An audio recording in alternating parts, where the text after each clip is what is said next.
As our tale begins, the window to a private cottage is smashed, and a burglary ensues. But only the strange powdered contents of an old glass bottle are removed from the premises. Said contents lying at the heart of the adventure of the Devil's Foot. The original screenplay for The Devil's Foot is a beautiful and largely faithful adaptation of the Doyle story. Its origins, however, were somewhat unconventional, as executive producer Michael Cox explained in his book. In the spring of 1987, a young writer sent June Wyndham Davies an unsolicited dramatization of one of the Holmes stories. This was a rare event. Original plays used to arrive out of the blue quite frequently. They are the new writer's calling card. But the process of commissioning an adaptation is quite different. The producer chooses a story, selects a writer, and the two of them meet to discuss the shape of the script. A contract is agreed upon, dates are set, and then, and only then, does the writer put pen to paper. But with The Devil's Foot, Gary Hopkins broke the mold. He did the work first, sent it in, and it was so good that we decided to buy it.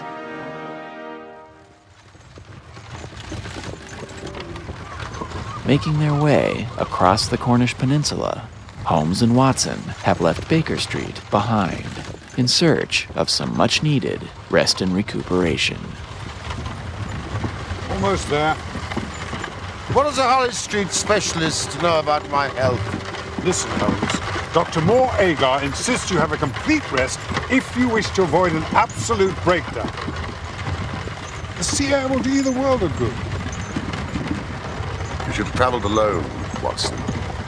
Nonsense. We're on holiday.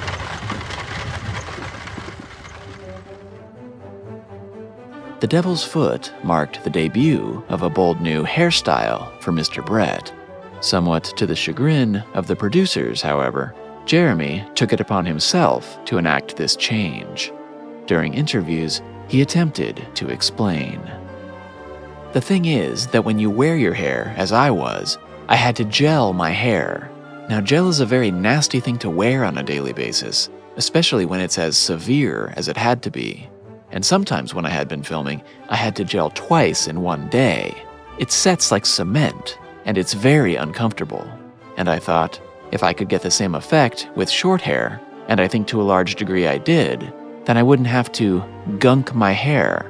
Also, now that it's short, I can play with my hair, run my fingers through it, ruffle it, which I just couldn't do before. So that's why I did it, and I think it worked. It's just something else to help me play the character. I think it made a nice change. However, others suspected deeper reasons behind the transformation. And in his book, Bending the Willow, David Stewart Davies offered the following. By this time, Jeremy had suffered a second bout of manic depression. The real reason for the haircut had more to do with Jeremy's mental instability than another ploy to humanize Holmes. He was, by the time of the second series, beginning to hate Sherlock Holmes, even stating so in the press.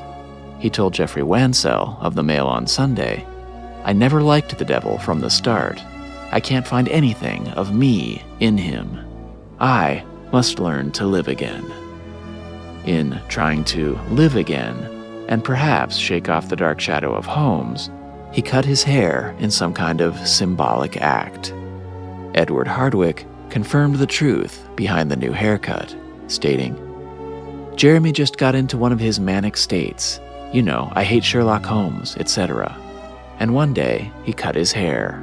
In front of the mirror, he lopped bits off. I remember the first time I saw him after he had done it.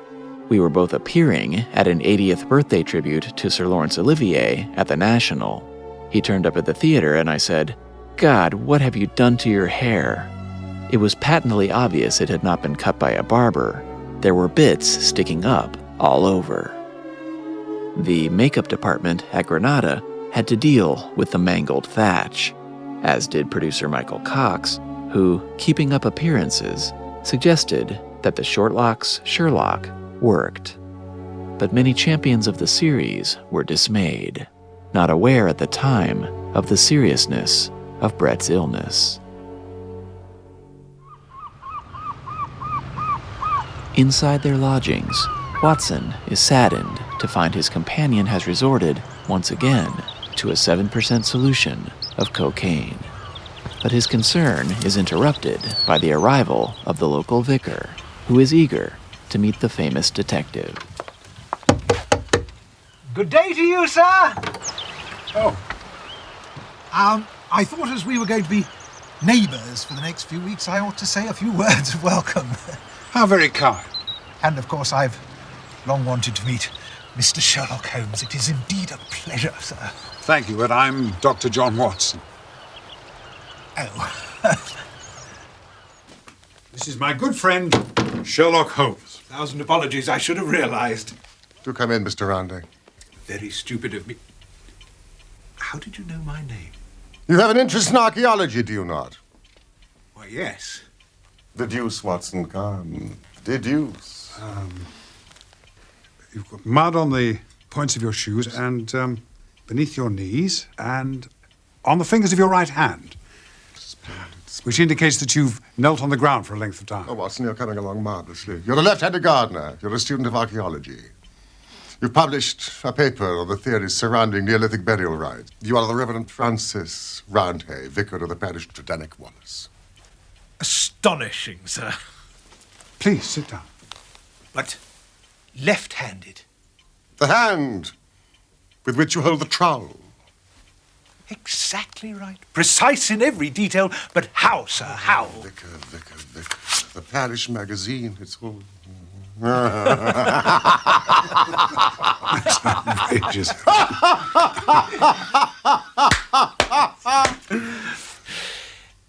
However, I've imposed enough upon you for one day. Perhaps you'd care to come and have dinner with me one evening at the vicarage? Well, then we should impose upon you and your family. Oh, no, alas, I have no family. I live alone, except for Mr. Tregennis, who has a suite of rooms in the house. But does he not live on the estate? A family dispute. His sister and 2 brothers live there, but he chooses to live apart. Do you know, dinner at the vicarage is a splendid idea. We must arrange a date and a time. Yes, well, of course, gentlemen. Good day to you.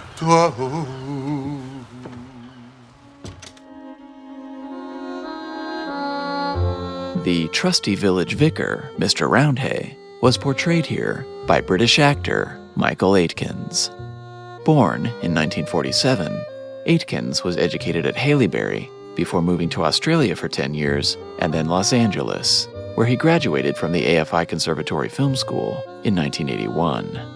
On top of being an accomplished actor with over 51 credits to his name, Aitkins made his biggest mark in show business as a writer, with more than 150 of his scripts having been produced in the United Kingdom, United States, and Australia. Notable among these is Waiting for God, a touching comedy about the trials of an elderly couple inside a retirement home, a series which he co-created that ran from 1990 to 1994, garnering Aitkins a BAFTA nomination for Best Comedy. He also contributed 9 screenplays to the hugely popular Midsummer Murder series between 2006 and 2014.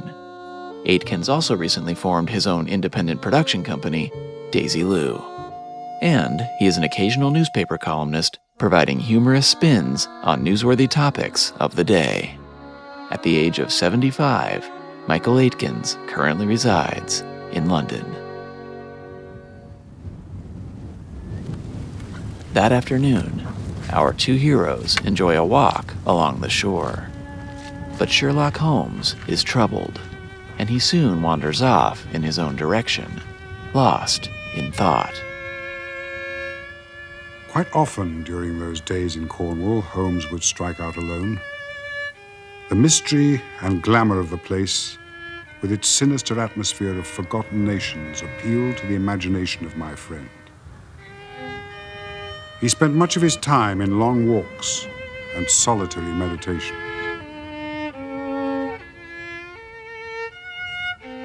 In 1988, the topic of drug use had become a hot-button issue in both the US and the UK. The abuse of illegal and dangerous substances among teenagers had begun to skyrocket, and the producers of the Granada series were keenly aware of this problematic characteristic of their protagonist. To Helen Cohen and Baptiste Marcel, producer June Wyndham Davies recalled the zeitgeist at the time. She remarked,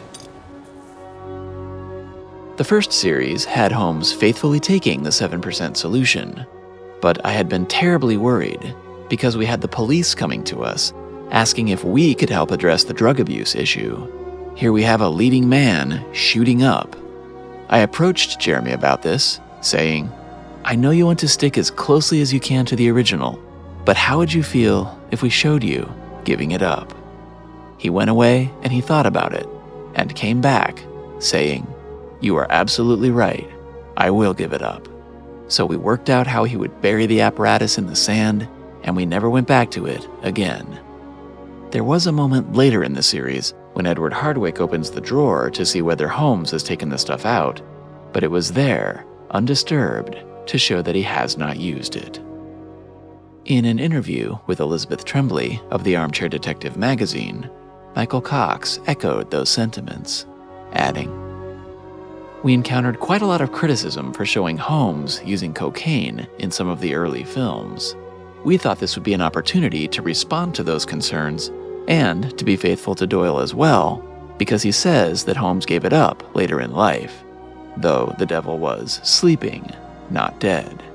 It seemed to me appropriate to do it in that story, which is about the effect of a particularly devilish narcotic."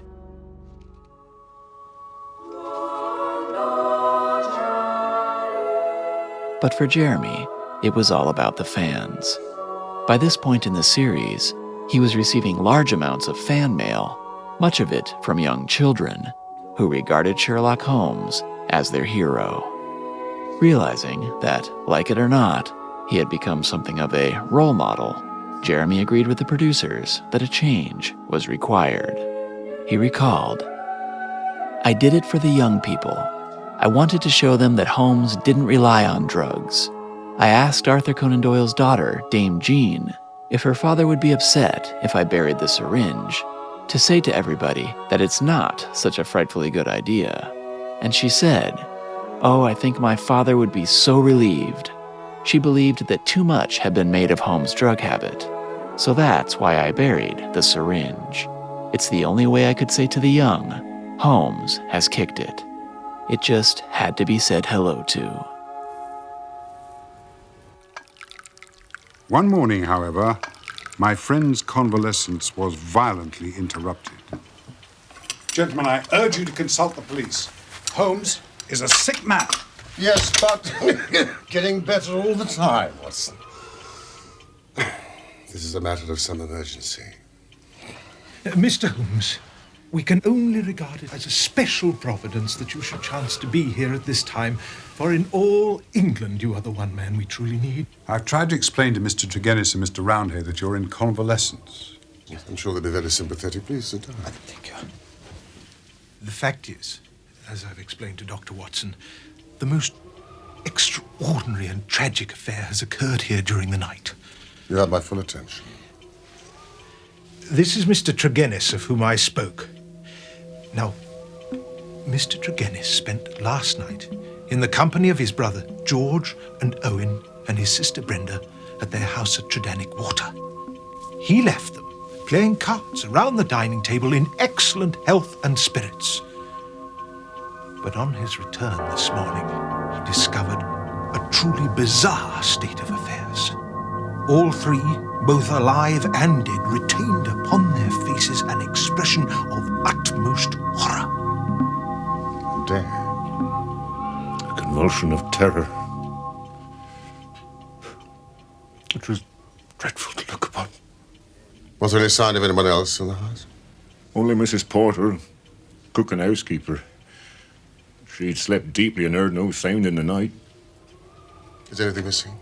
Disarranged? Nothing, Mr. Holmes. Could possibly frighten a young woman to death and two strong men out of their senses. Yes, what indeed? I'm sure, Holmes, that the local police will have reached some conclusions. However erroneous they may be. Holmes. Tregennis recounts his story of visiting the family for supper and a late game of whist, and of leaving them at the end of the night in good health and good spirits. Mr. Tregennis, do you have any theory of your own which might account for them? It is devilish. Devilish, Mr. Holmes. It is not of this world. Well, if the matter is beyond humanity, it is certainly beyond me. I trust so, Holmes. Now think very carefully, Mr. Tregennis, about the evening that you spent together. Did anything stand out in your memory which might throw some light upon this tragedy? There is nothing, Mr. Holmes. Were they nervous people? Did they ever show any sign of apprehension? Not to my knowledge, Mr. Holmes. Then there's nothing in which you can assist me. There is one thing occurs to me. As I sat at table, my back was to the window. And my brother George, he being my partner at cards, was facing it. I saw him once look hard over my shoulder. So I turned round and looked also. The blind was up, and the window shut. But I could just make out the bougies on the lawn. It seemed to me for a moment that I saw something moving among them. Couldn't even say if it were man or animal. But I just thought I saw something there. Did you not investigate? The matter passed as unimportant. Did you have any premonition of evil? None that I was aware of. How did you hear the terrible news so early this morning? I'm an early riser. Generally take a walk before breakfast. This morning I'd hardly started when Dr. Richards overtook me in his carriage. The local doctor met him at the house, pronouncing his sister Brenda dead, and almost fainting himself at the stricken sight of her. In spite of his fatigue, Holmes cannot resist the mystery, and they are quickly on their way to the Tregennis estate, Tredannick Wartha. The treacherous Mortimer Tregennis was portrayed here by British actor Damien Thomas. Born on the 11th of April, 1942, in Ismailia, Egypt, Thomas soon relocated to England and eventually trained at the Royal Academy of Dramatic Arts in London. His on-screen acting career began in 1968 when he appeared in the British anthology series Journey into the Unknown. But his breakout role came in the 1971 Hammer classic Twins of Evil, where he starred opposite Peter Cushing and a buxom duo of Playboy Playmate twins in a raucous romp through 19th century vampire-infested Europe. Of his time with Peter Cushing, he stated that he learned one very important lesson: how to make the camera wait for you. He also won acclaim in the role of Father Martin Alvito in the 1980 hit miniseries Shogun, and as Richard Mason in the 1983 BBC production of Jane Eyre. He has also plied his trade as a director, helming a number of plays over the years for Theatre West in London. Of his time on the Granada series, Mr. Thomas had nothing but fond memories, a few of which he was kind enough to share with us in a recent conversation. It was 1987, in fact, when we shot it. I remember that year because that was the year of the great gales which blew down half the trees in this country. Wow. And Jeremy was because he lived on Clapham Common at the time, and he said that it was flat. He looked out of his window and every tree was down, apparently. He wore a pair of tatty trousers and a torn T-shirt throughout and seemed to be impervious to the weather.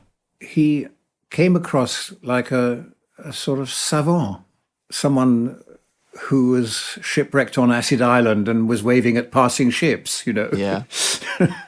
But he was a lovely chap. I mean, he was And I felt very privileged to be working with him and Dennis Quilley and Edward Hardwick. And I'd done my research and perfected my Cornish accent. And I'd met a genuine Cornishman in a pub locally near Blandford and spent an evening with him. And we went through the script line by line. It's not it's similar to a West Country accent, but it's not. There are certain words which are pronounced differently. Key words like bushes, bougies in Cornish, right. Bougies. So it's important to get that right. Yeah. I paid for the drinks, of course. Mr. Holmes, yeah. Don't do what I do in the bougies. We put back a few. With over 100 film, television, and theater credits to his name, Damien Thomas is still going strong today. He currently resides in Dorchester at the age of 80.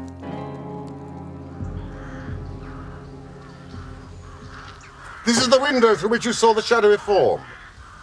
Approximately what distance was it from the glass?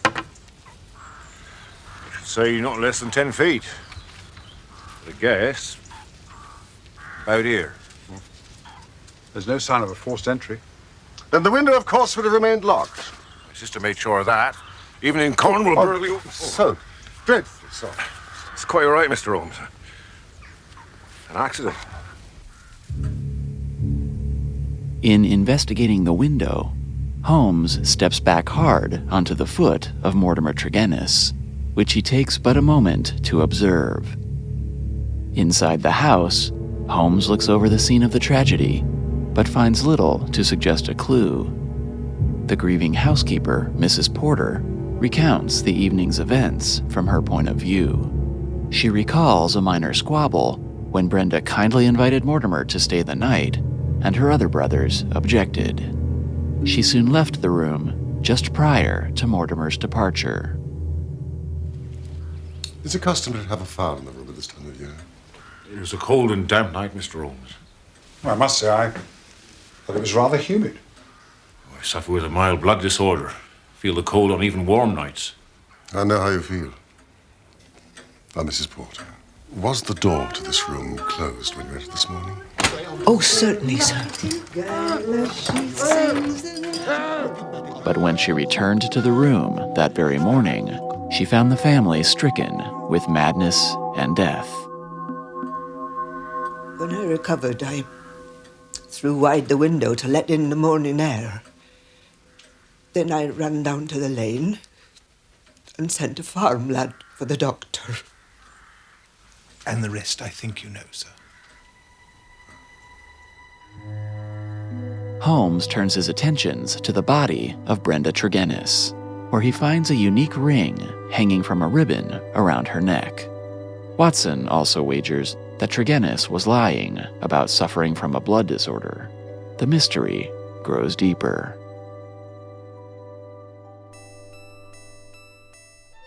Jeremy Brett was exceptionally exuberant during the filming of this episode, and according to David Stewart Davies, that exuberance was more than likely a result of his illness.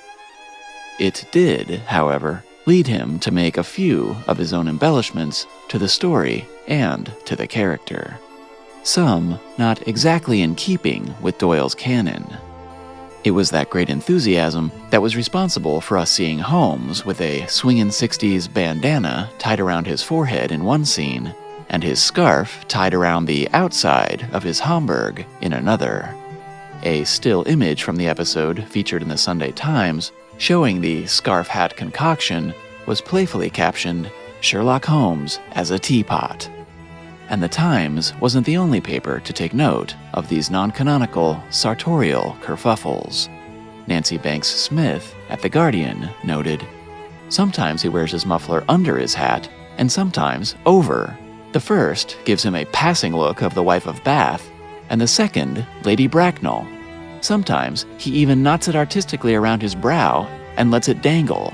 Women's magazines used to have articles like this, 1001 Ways to Wear a Scarf."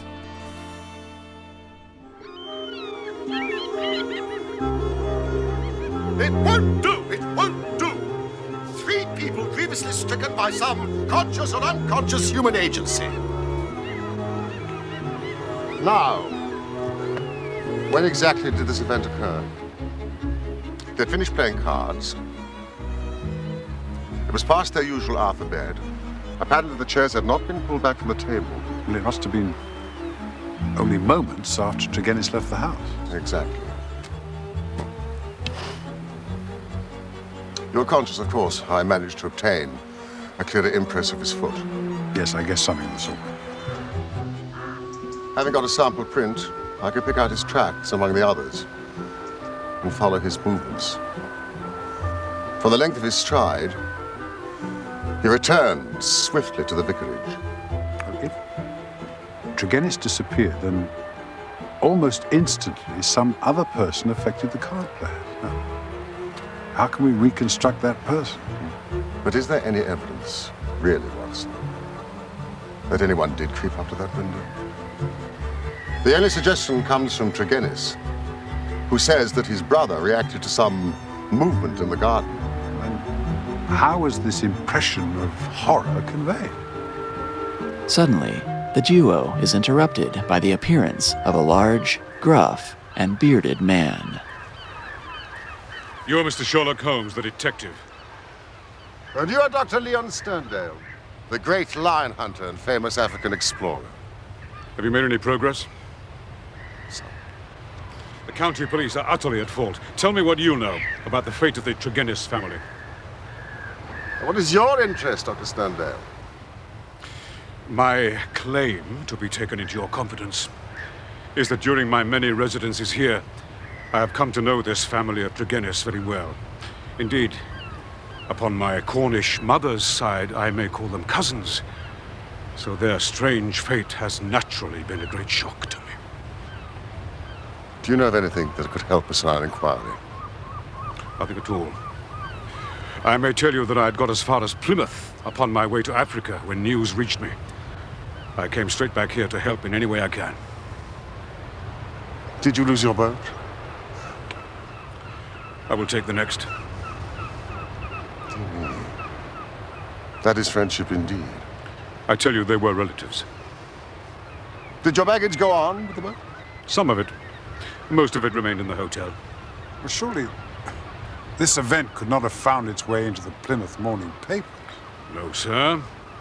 I received a telegram. From whom? You are very inquisitive, Mr. Holmes. It is my business. The vicar, Mr. Roundy, sent it, recalling me to Tredannick Wallace. I see. May I ask if your suspicions point in any particular direction? Well, I can hardly answer that. Then I'm wasting my time.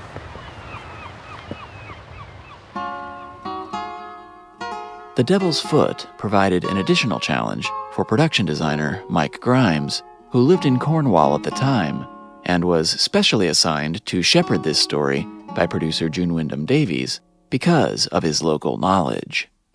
Davies adamantly believed that the only way to do genuine justice to Doyle's original story was to shoot the piece on location in Cornwall itself, just as Michael Cox had felt when restaging Reichenbach in Meiringen 3 years earlier.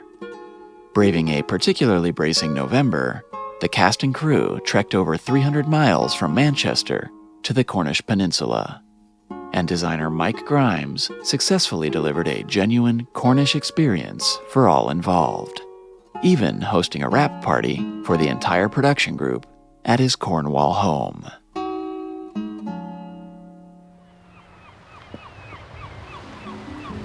Back at Poldhu Cottage, Holmes and Watson are soon set upon by the vicar once more.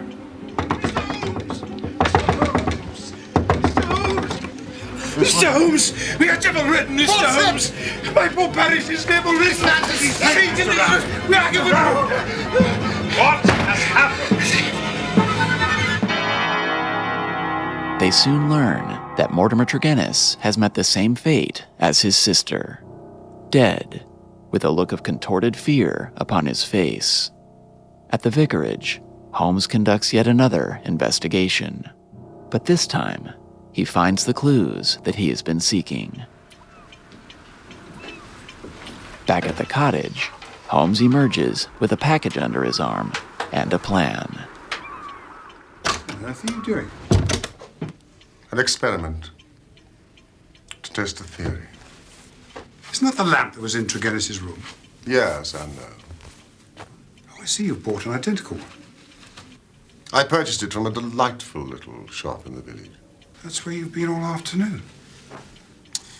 There is a single point of resemblance in the reports that we've heard. Now, this concerns the effect on the atmosphere of the room upon those who first entered it. First, Dr. Richards, then Mrs. Porter. And Roundhay's housekeeper was taken ill this morning. In each case, there is a combustion going on in the room. In the first case, a fire. In the second, a lamp.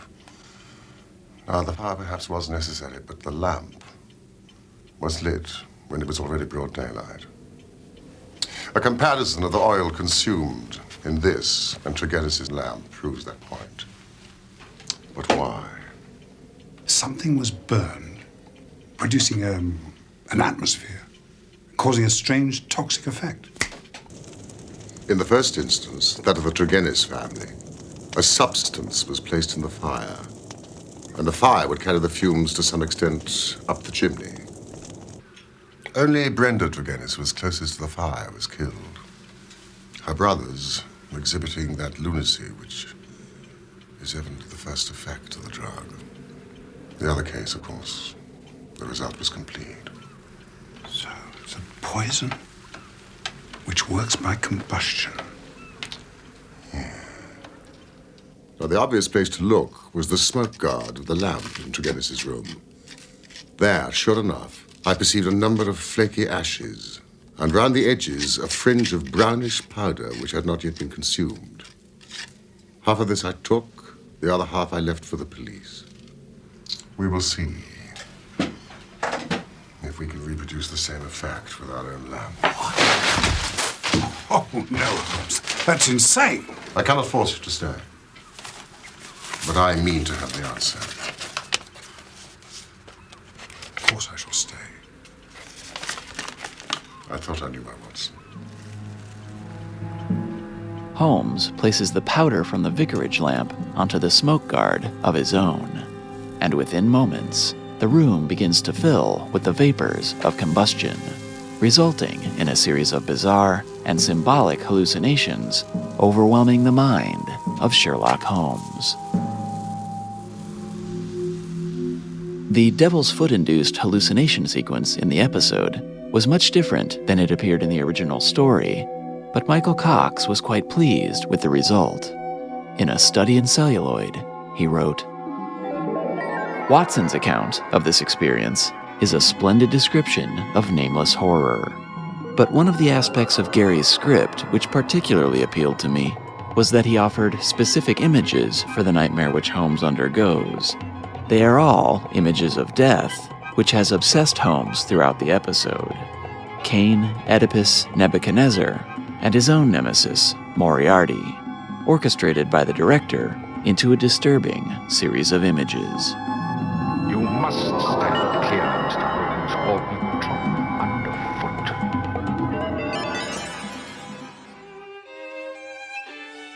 In the 1994 book, It's a Print, Detective Fiction from Page to Screen, Elizabeth Tremblay analyzed this sequence in depth, writing, "The choice to produce this psychological, symbolic scene propels this film beyond simple translation of the original text, adding elements which enhance the themes Doyle introduced.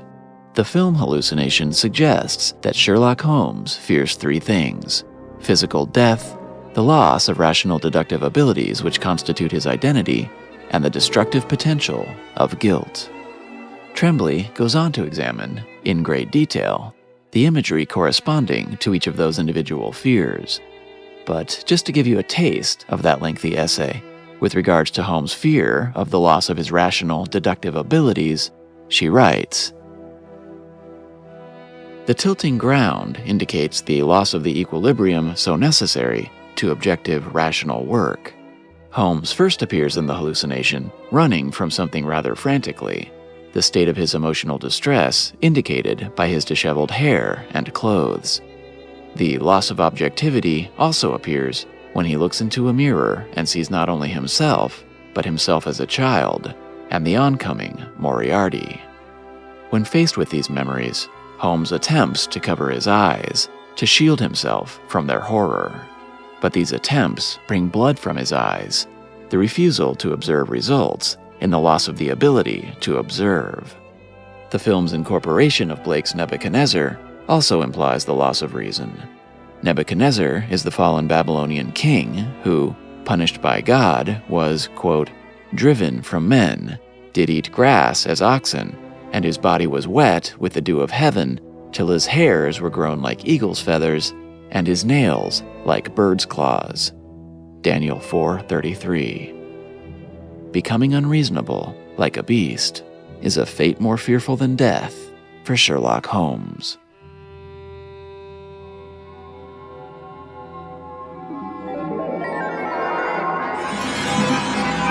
Upon recovering from his ordeal, Holmes locks eyes with his friend and lets loose an exclamation unique in the Granada Sherlockian canon.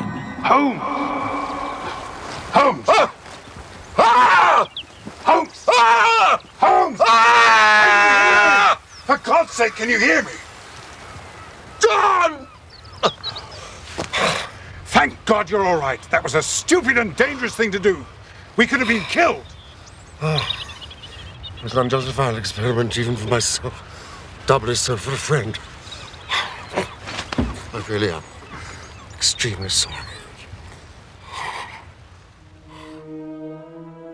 Scriptwriter Gary Hopkins discussed the inclusion of this moment, and many others, when we chatted with him back in late 2019. That was Jeremy. That was absolutely entirely Jeremy.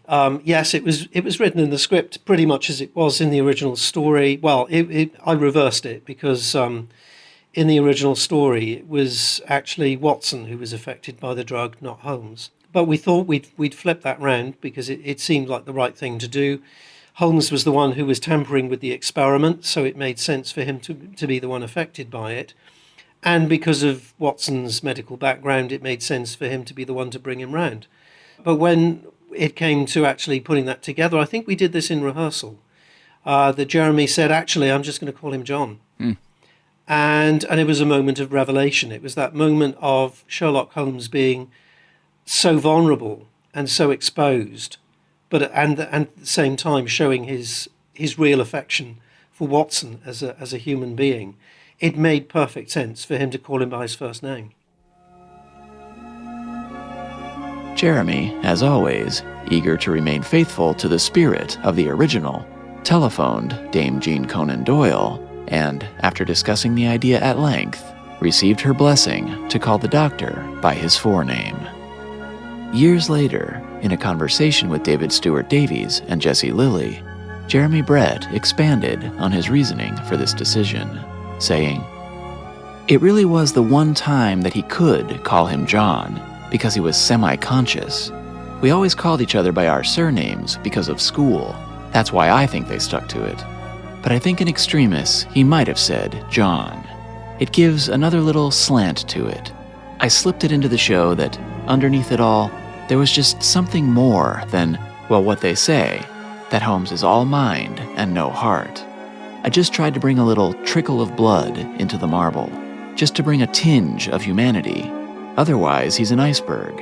And I think it provokes people to think, my God, there is someone underneath that white mask."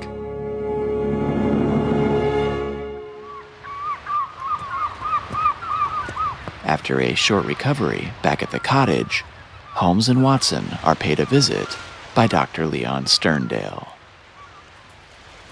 I had your note about an hour ago, but let me state directly, I don't take kindly to being summoned by anybody. I thought I'd better discuss the matter here. No risk of eavesdropping. I fail to see, sir, what you can have to speak about, which affects me personally in the most intimate fashion. The killing of Mortimer Tregennis. I've lived so long among savages and beyond the law that I've got into the way of being a law unto myself. You would do well, Mr. Holmes, to remember that, for I have no desire to do you an injury.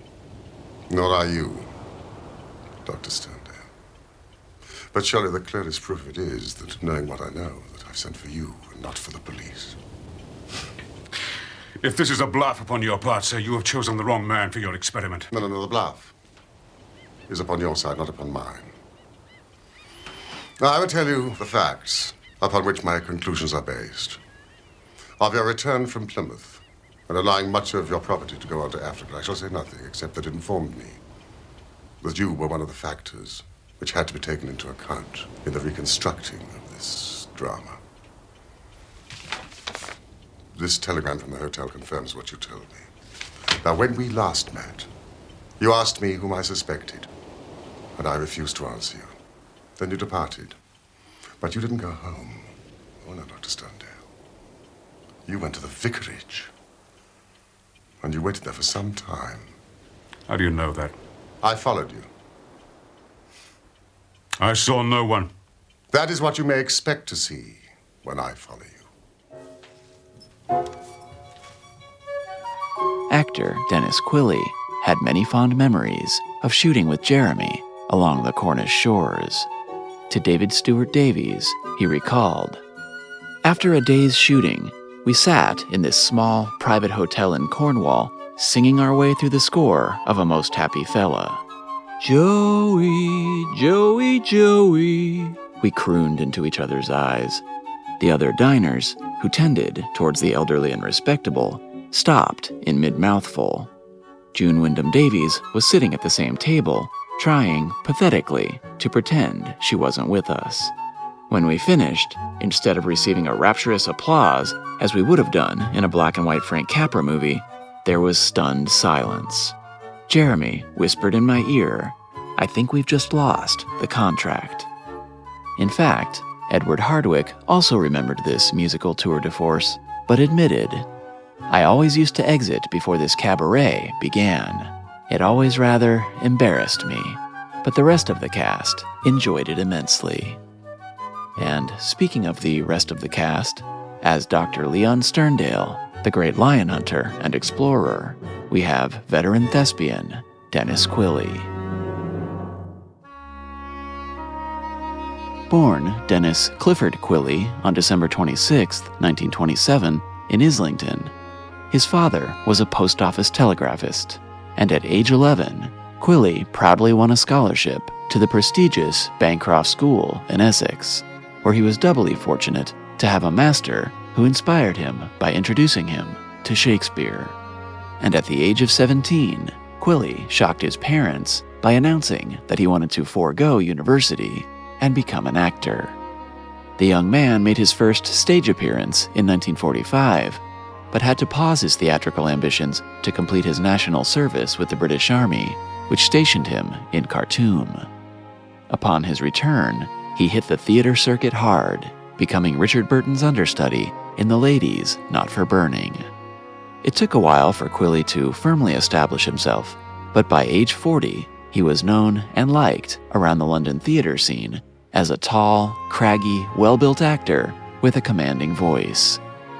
It was around this time that he joined the National Theatre Company, where he, humbly, put his acceptance down to the fact that there was a vacant slot for a man of his age and weight in the company, and he just happened to fit it. But the record shows that there was much more to it than that. Quilley soon made quite a name for himself, and his committed performances were awarded top honors in the Olivier Awards of 1977, 1980, and 2000 for varied roles, one of which was the title character in Sweeney Todd, the Demon Barber of Fleet Street. And his accomplishments on screen were no less impressive, racking up nearly 80 credits in film and television, with notable roles in Sidney Lumet's Murder on the Orient Express in 1974, opposite an all-star cast including Albert Finney, Lauren Bacall, Ingrid Bergman, Sean Connery, and so many other great talents, as well as Guy Hamilton's Evil Under the Sun in 1982 with Peter Ustinov and Maggie Smith. The Devil's Foot came in 1988, and of his friend, Jeremy Brett, Quilley had nothing but kind words to say. In the winter 1996 issue of Scarlet Street magazine, he shared the following. The only time we actually worked together was in the Sherlock Holmes TV series. It was in the period after his wife had died, and he was in a very fragile mental and physical state. What was very impressive to me was that, despite all this, he managed not merely to soldier on, but to give that extraordinary and electrifying performance of Sherlock Holmes under the most intense physical and emotional pressure. He could easily have packed it in and said, "I can't do this anymore. I'm too unhappy and too ill." Far from doing that, it seems to me, deepened his interpretation of Sherlock Holmes. Jeremy brought an extra dimension to the character, the neurotic side, the fact that he was a drug addict and a violin player, and a very strange man. He brought this over with the most extraordinary sensitivity, and he did it all with a very flamboyant style, which managed never quite to go over the top. Marvelous. To go that far and to be that baroque, especially on television, that's something quite difficult to bring off, and he brought it off in spades. Quilley would go on to encounter the great detective once more, when he played Mr. Carruthers in the 1993 BBC radio adaptation of The Solitary Cyclist with Clive Marison. In that production, Violet Smith was played by Susanna Harker, who appeared in Granada's Dying Detective as the widowed Mrs. Savage. In 2002, Quilley was named an officer of the Order of the British Empire for his services to drama, and his final performance was in the 2003 musical Anything Goes. His autobiography, titled Happiness Indeed, was nearly complete at the time of his passing. The book was posthumously released, and in it he maintained that versatility in an actor ruled out stardom, but it was a reality with which he could not have been happier. Dennis Quilley died on October 5th, 2003, from liver cancer at the age of 75. Sherlock Holmes proceeds to recount Sterndale's restless night before returning to the vicarage, where he roused Mortimer Tregennis in the early hours of the morning and entered through the sitting room window, confronting the man one final time. He soon departed, and Mortimer Tregennis was dead. Enraged, Sterndale topples the table, ready to attack the detective, but Holmes holds aloft the ring from Brenda Tregennis's neck, and Sterndale softens upon its reveal. The ring you gave Brenda Tregennis. Yes. Yes. Brenda Tregennis. For years I loved her. For years she loved me. That is the secret of the Cornish seclusion which people so marveled at.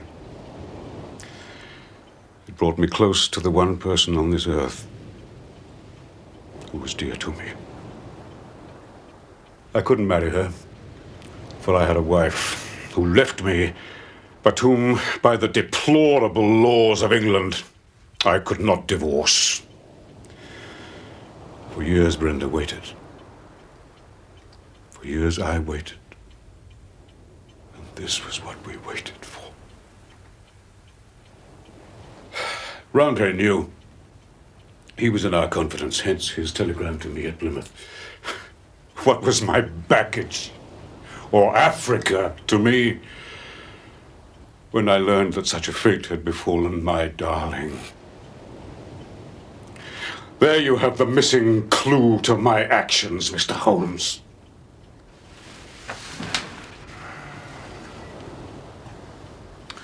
I understand that you, sir, are a doctor of medicine.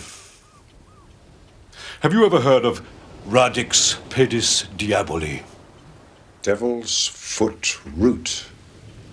No, I can't say that I have. No.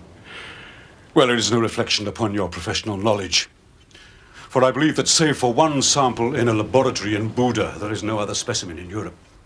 It is used as an ordeal poison by the medicine men in certain districts of West Africa. And it is kept as a secret by them. You already know so much, Mr. Holmes. It is clearly to my interest that you should know all. Sterndale explains that for Brenda's sake, he was friendly with Mortimer, and some weeks ago, the brother visited Sterndale's cottage, where the doctor exhibited some of his African curiosities, including the devil's foot root. A few days later, his cottage was burgled, but noting nothing amiss, he dismissed the matter from his mind, until Reverend Roundhay's telegram reached him just as he was about to depart the country. He returned and exacted his revenge on Tregennis, using the same method by which he had taken the life of his own sister.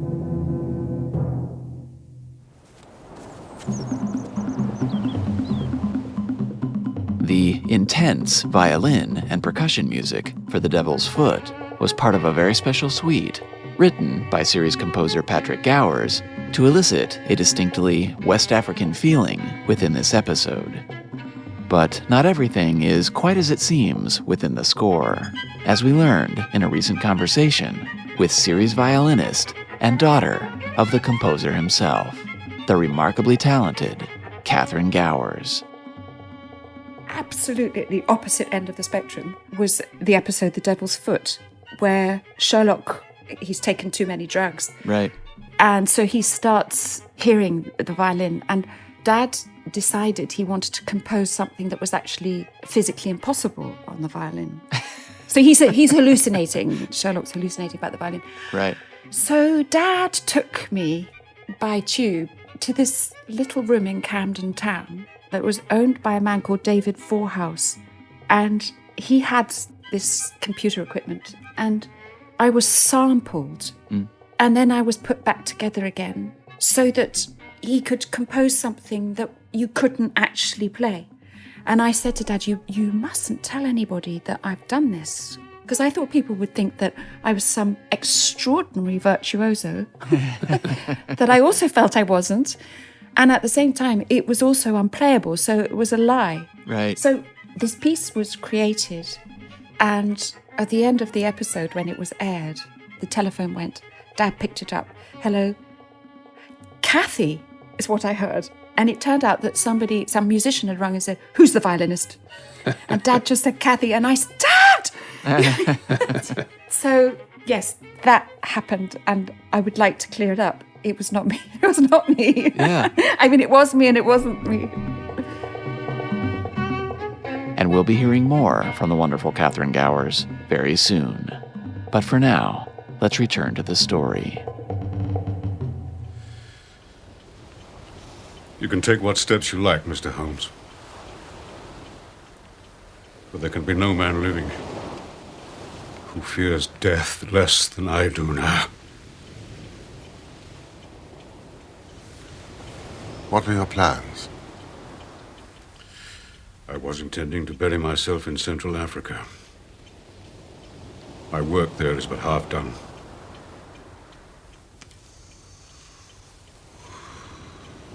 Go and do the other half. I, for one, am not prepared to stop you.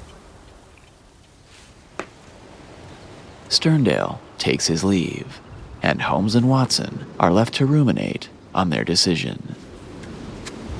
Not for the first time, Holmes. You presume to take the law into your own hands.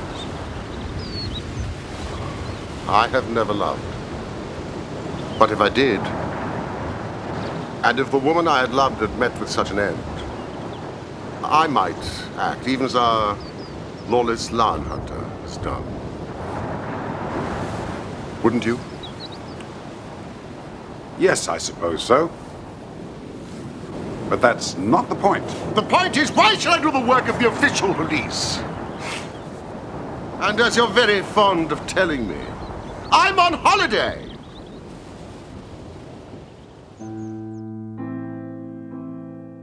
original air date on the ITV network was April 6, 1988, at 9 p.m. Dramatized by Gary Hopkins and directed by Ken Hannam. Regular listeners will likely be quite familiar with Gary Hopkins, as we spoke to him at length about his history and his time on the series back in late 2019. So instead of recapping all of that here, I think we'll simply share one more clip from that interview in which Gary recounted one of his fondest memories from the shooting of The Devil's Foot. We were on location in Cornwall, right down on the southernmost point of Cornwall, shooting those sequences actually where Jeremy is dreaming, when he's having this kind of paranoid episode. While we were doing that, there was a very thick fog that came in and shrouded the whole area. So it just felt like it was us and nothing beyond the short distance that we could see around us. It was, we were just us in the world, just those small number of actors, a camera team, and nothingness. And it was so surreal. And I did talk to Jeremy about that when we got back to the hotel later on, and he said, yes, wasn't it weird? It just felt like there was nothing else going on in the world except what we were doing in that moment. And it was so lovely. But around the same time, I remember just the other side of Jeremy. He was getting a little bit cold and a little bit tired. It was quite a harsh location. And he was, at that stage, quite keen to get back to his trailer so that he could warm up and have another cup of coffee or whatever. And I can remember at one point the director did a take. I think it was the sequence where Jeremy had to run across the landscape in fear of his life or something. But it didn't go quite to plan. And Jeremy just went straight back into the trailer. And the director said, well, actually, I think we need to do that again. But who's going to tell Jeremy? Because he's back in the trailer and I don't think any power on earth will get him out. So we sent, the director sent the AFM or whatever, the production manager, over to the trailer to beckon him out. And while that was happening, the director hid behind me. He just got right behind me and said, I'm not having anything to do with this. So, just kind of pushing me forward. This is all the writer's idea. He's not happy. You're going to have to do it again. But Jeremy did it again, and he was absolutely brilliant. In his book, Michael Cox closed out his chapter on The Devil's Foot with the following. Throughout his script, Gary Hopkins kept faith with the original story, but introduced some flourishes of his own, which added to its success on television. Deservedly, he won the second of our 2 Edgar Allan Poe Awards from the Mystery Writers Association of America. And well-deserved it was. And if you'd like to hear more from Gary, you can find our full interview in the podcast archives. Now, director Ken Hannam would only direct this single episode of The Granada Show. Born in Melbourne, Australia, on July 12, 1929, Hannam spent his youth in Sydney, where, at the tender age of 15, he got his start in radio as an announcer on 2SM. He attended Walleroy College and eventually took over as showrunner on the long-running Australian children's program Captain Fortune. 20 years later, he would direct the film Sunday Too Far Away, an international hit that helped to launch the new wave Australian film renaissance. It remains one of the country's most iconic movies. Ironically, all the new attention on the Australian film industry caused a flood of American imports, which forced Hannam and other new wave Australian filmmakers to seek work in Britain. From there, he would go on to direct episodes of Colditz, Lovejoy, and The Bill, just to name a few of his television credits, of which there are over 100. But despite all of his success in England, he retained deep-felt longings for Australia and constantly traveled to and worked in both countries. In his Guardian obituary, friend and fellow screenwriter Peter Yeldham recalled, "He had a quiet authority and a visual talent that made him a fine director. He was also a gentle and generous man with a genius for friendship." Ken Hannam died of cancer at age 75 on November 16, 2004, in London.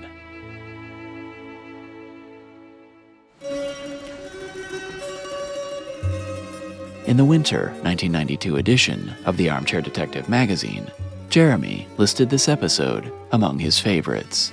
And Edward Hardwick agreed, explaining, "I think The Devil's Foot is a cracking good story. The thing that makes it work, I don't mean on film, but Doyle's part of it, is that Victorian love affair with the Gothic, the strange, the occult, which is then destroyed by their new love affair with science. What appears to be a supernatural happening is punctured by Holmes coming along and saying, 'No, it's not the devil at all. It's just some powder they sprinkled on lamps, and that's why they all behaved in that funny way.' People had an obsession with the supernatural back then, and even Doyle himself ended up believing in it." And so with that, it's time to join Luke at the armchairs as we breathe in the vapors of this unique story.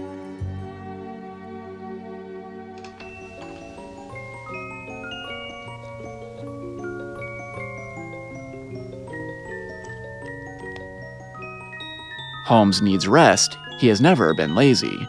Cornish horrors intrude. Things are hazy. It is surely not clear. Brenda's murdered, we fear, and her brothers have now gone quite crazy. Well, that's a limerick. That's a limerick. It's a bit matter of fact, but it's a limerick to be sure.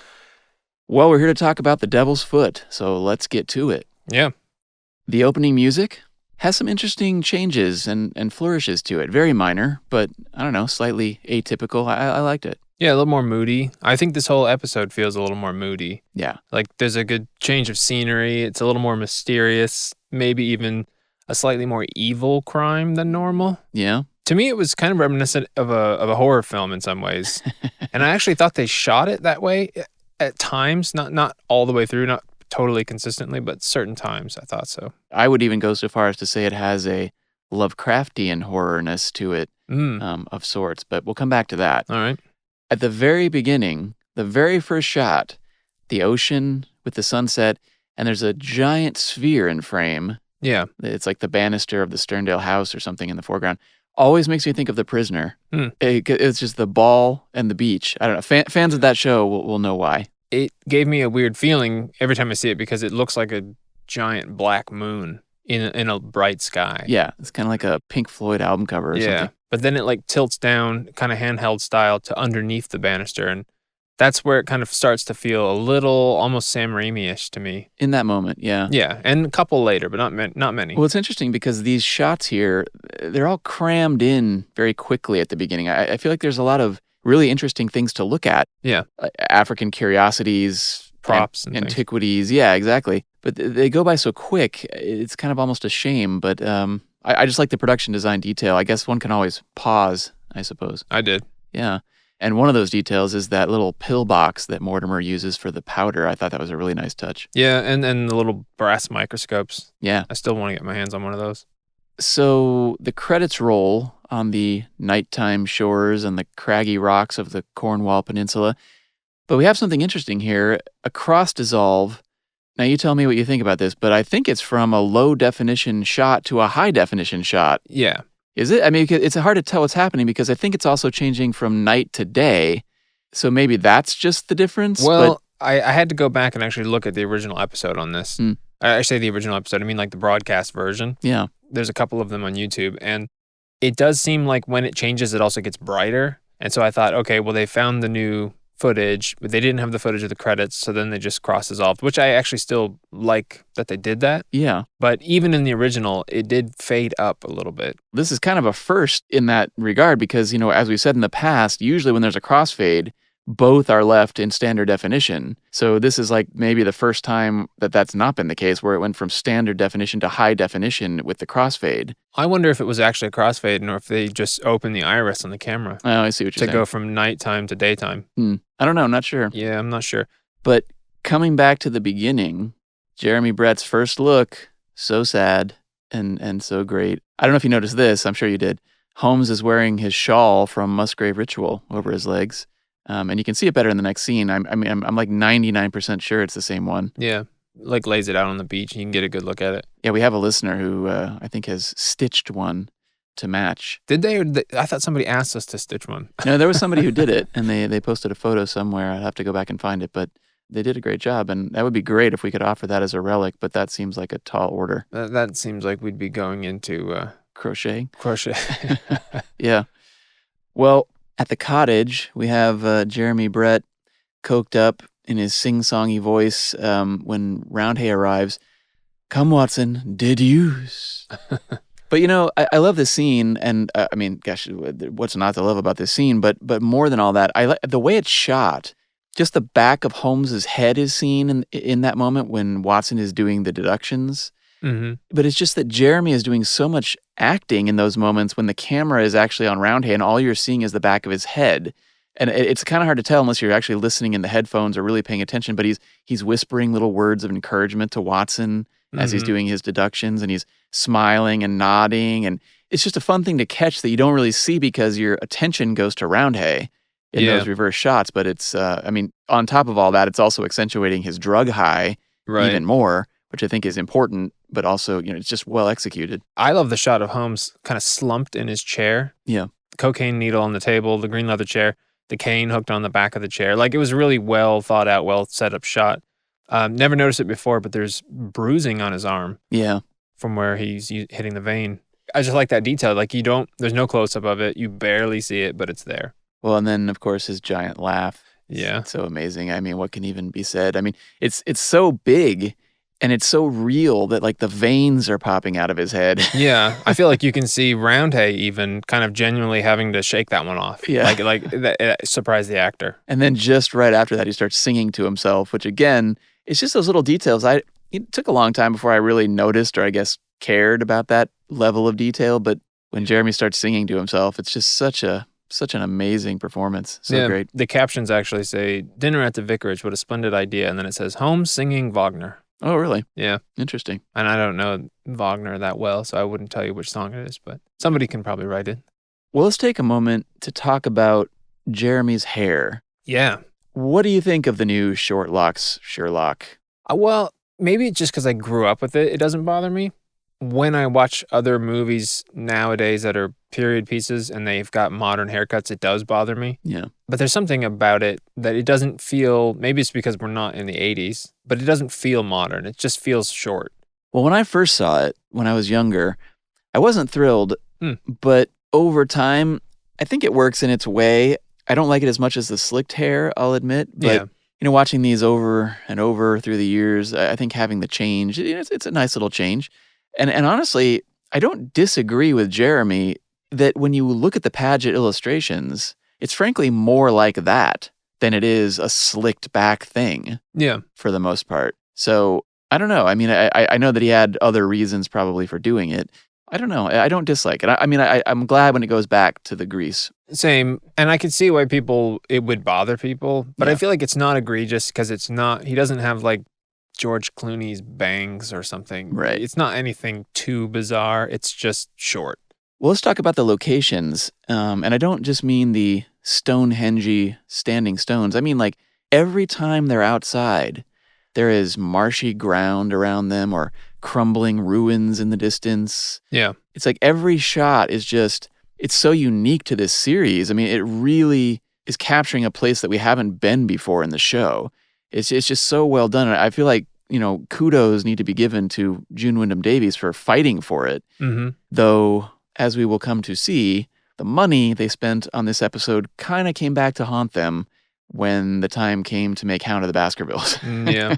I mean, they had already overspent, so it's just, that's part of the reason corners were cut on Hound, but, we'll get there. But I think you also have to give credit to the cinematographer in this episode, too, because there's like dollies out in the marshland, which would have been difficult to set up. Shots on the beach with the footsteps leading away from the camera. Yep. It's like a nice frame, but you almost feel like it's a shame that it's confined to 4x3. You can almost feel the cameraman wishing it was a wider frame. Well, I just feel sad that shot goes by so quickly. It's like so many good shots in this episode, but that one, again, in particular with the footsteps, it's such a beautiful shot, and it's just gone so fast. But it's in there. We noticed it. Well, I guess obviously the next thing to talk about is the burial in the sand, which, we've talked about this a few times, I feel, with Gary Hopkins and other times. It's a strange moment burying it under a centimeter of sand in a public place. Symbolic, obviously, but I mean, it's striking and it works. And watching Jeremy's face as he pours out the bottle of cocaine, there's just like this great little tiny subtle bit of acting by Jeremy in that moment. It's all great. I mean, I don't know what else to really say other than it's great. It's good hand acting, I thought. But I thought it was one of the more silly versions of this kind of thing.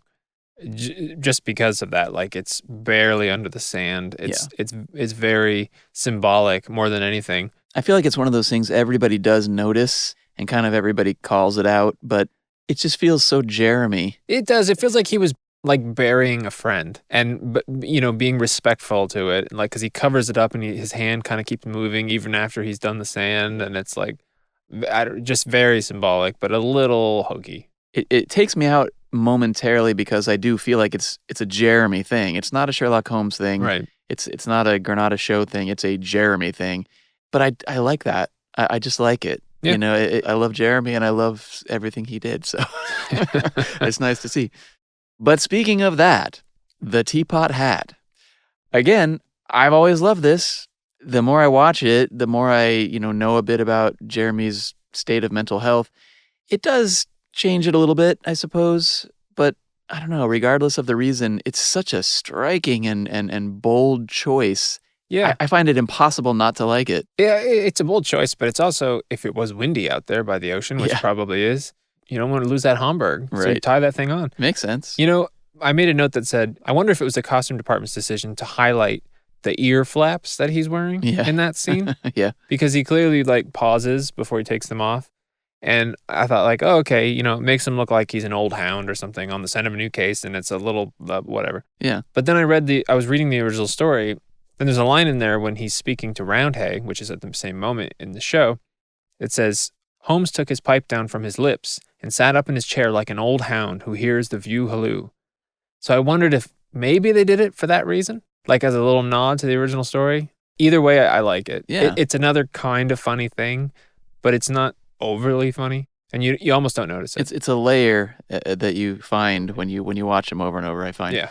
Although I do have a tiny observation about that. When he takes that off, it musses up his hair pretty good. Mm-hmm. And they don't fix it. And he spends the whole scene with his hair sticking up in the back, which I don't know what to think about it. It's interesting. Mm-hmm. Next, we're visited by Mortimer Tregennis, and we get the story of what's gone down.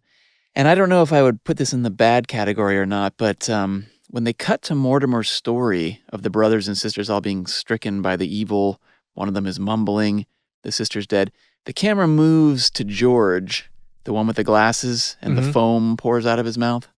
Yep. But he kind of just looks up towards the camera, and it just feels so planned and deliberate. And but see, this is where it brings me back to Sam Raimi. Yeah. It feels like a POV camera. Yeah. Like we are Mrs. Porter in that moment.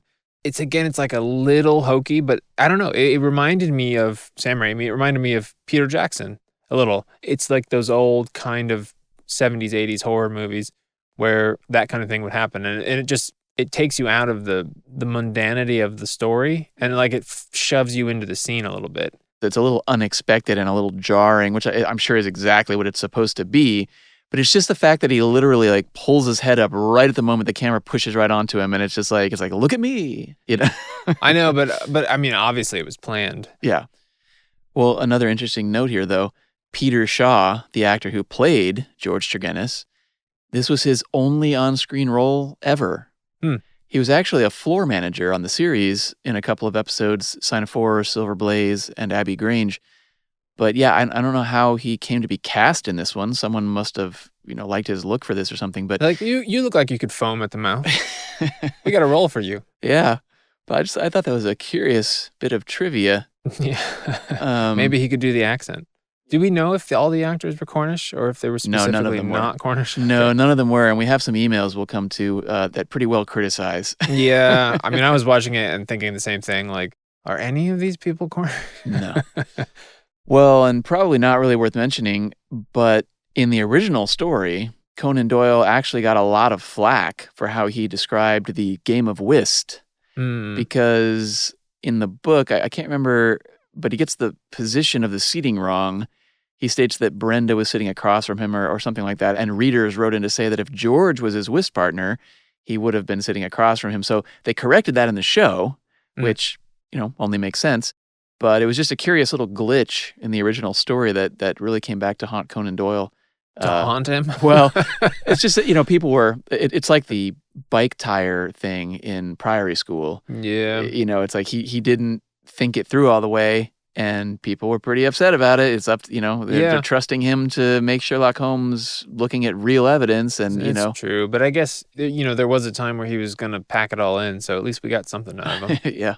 I was going to point out this is the second episode in a row with frozen, contorted dead bodies, and also meaning frozen, contorted actor bodies. Are you talking about Brenda Tregennis in this case? Brenda Tregennis in this case at this moment. Yeah. But then also Mortimer later. Right. And having to just hold that pose for the whole scene. Well, the thing about Brenda, though, is like, she looks like she could be halfway comfortable in that position, but but again, not so much Mortimer. Yeah, Mortimer. But the other problem with the Mortimer sequence is that he's in that for quite a few shots, a lot of angles, and some of those angles are not flattering to his fake beard. Like if you're looking at the right angle, you can kind of see that the beard just ends at a certain point. There's no hair down there. I mean, it's maybe he just shaves weird. He did actually confide to us in a recent conversation that those beards were fake, and I tried to get him to tell me, were all the beards fake? And he kind of confirmed that they were. Pretty much everybody in the entire episode was wearing fake facial hair. Yeah, which some listeners wrote into us to point out as well. Yeah, but I was always convinced. Yeah, as long as they don't hurt, I usually accept the beard. Exactly. Speaking of Damien Thomas as Mortimer Tregennis, his accent is, I don't know, I mean, I'm not from that part of the world, but I think his choices all make this character better. Yeah. I want to come back to that because I feel like this character is frankly weak in many, many ways, but I do just like what Damien Thomas did with him. I mean, I could just make out the bouges on the larn. Larn. Yeah, I mean, he is weak, but he does attempt to murder his whole family. Yeah. It's a pretty deliberate act. But he's just so dumb. Because, he goes to Sherlock Holmes, the greatest detective in the world, but he lives in Cornwall. And he's like, hey, I think I could one-up this detective. But I guess you'd think he would keep himself out of that situation. Yep. I don't know, but that kind of thing always irks me. It's done well in The Retired Colorman. Yeah. Because the villain is trying to prove he's smarter than Holmes. But that's not usually the case when these things happen. And it's certainly not the case with Mortimer Tregennis. But see, this is what I like about Damien Thomas's performance is I don't think that's what he was going for. Maybe that's what the story was meant to be implying. Maybe Roundhay dragged him there. I think Roundhay dragged him there, and I feel like he was just such a dummy that he was just kind of like in shock and he didn't know how to react because, again, also from the story, but it's like Sterndale comes to him, in the middle of the night day and wakes him up and says, I need to come in. And of course, he's the only guy who could ever know what would happen, but he lets him in anyway and just sits there while he murders him. Well, there's more to talk about that. We'll get to that part. Okay. But no, I mean, I agree with you. I think he is meant to be this kind of meek character. Yeah. But he does some not meek things. True. So. They all can't be Moriarty, I guess. They all can't be Moriarty. I did want to say, I'd like the idea of Holmes visiting the scene of a murder. And then he goes in and just chucks all his clothes off. Yeah. Oh, then strut. That's one of the best versions of him doing that in the entire series. I mean, because he takes everything off. Yeah. I mean, his stick, everything just goes right to the floor. Yep. It's good. Fingers in his vest. Yeah. Another tiny trivia note, the country doctor from the flashbacks that, goes to inspect the dead bodies was played by John Saunders. He was a member of the Library Theater Company where Jeremy began his acting career 30 years earlier. So they were old friends, and this was one of his last performances. He died in 1992. Dr. Leon Sterndale. Yeah. The first thing I noticed about him is his eyebrows.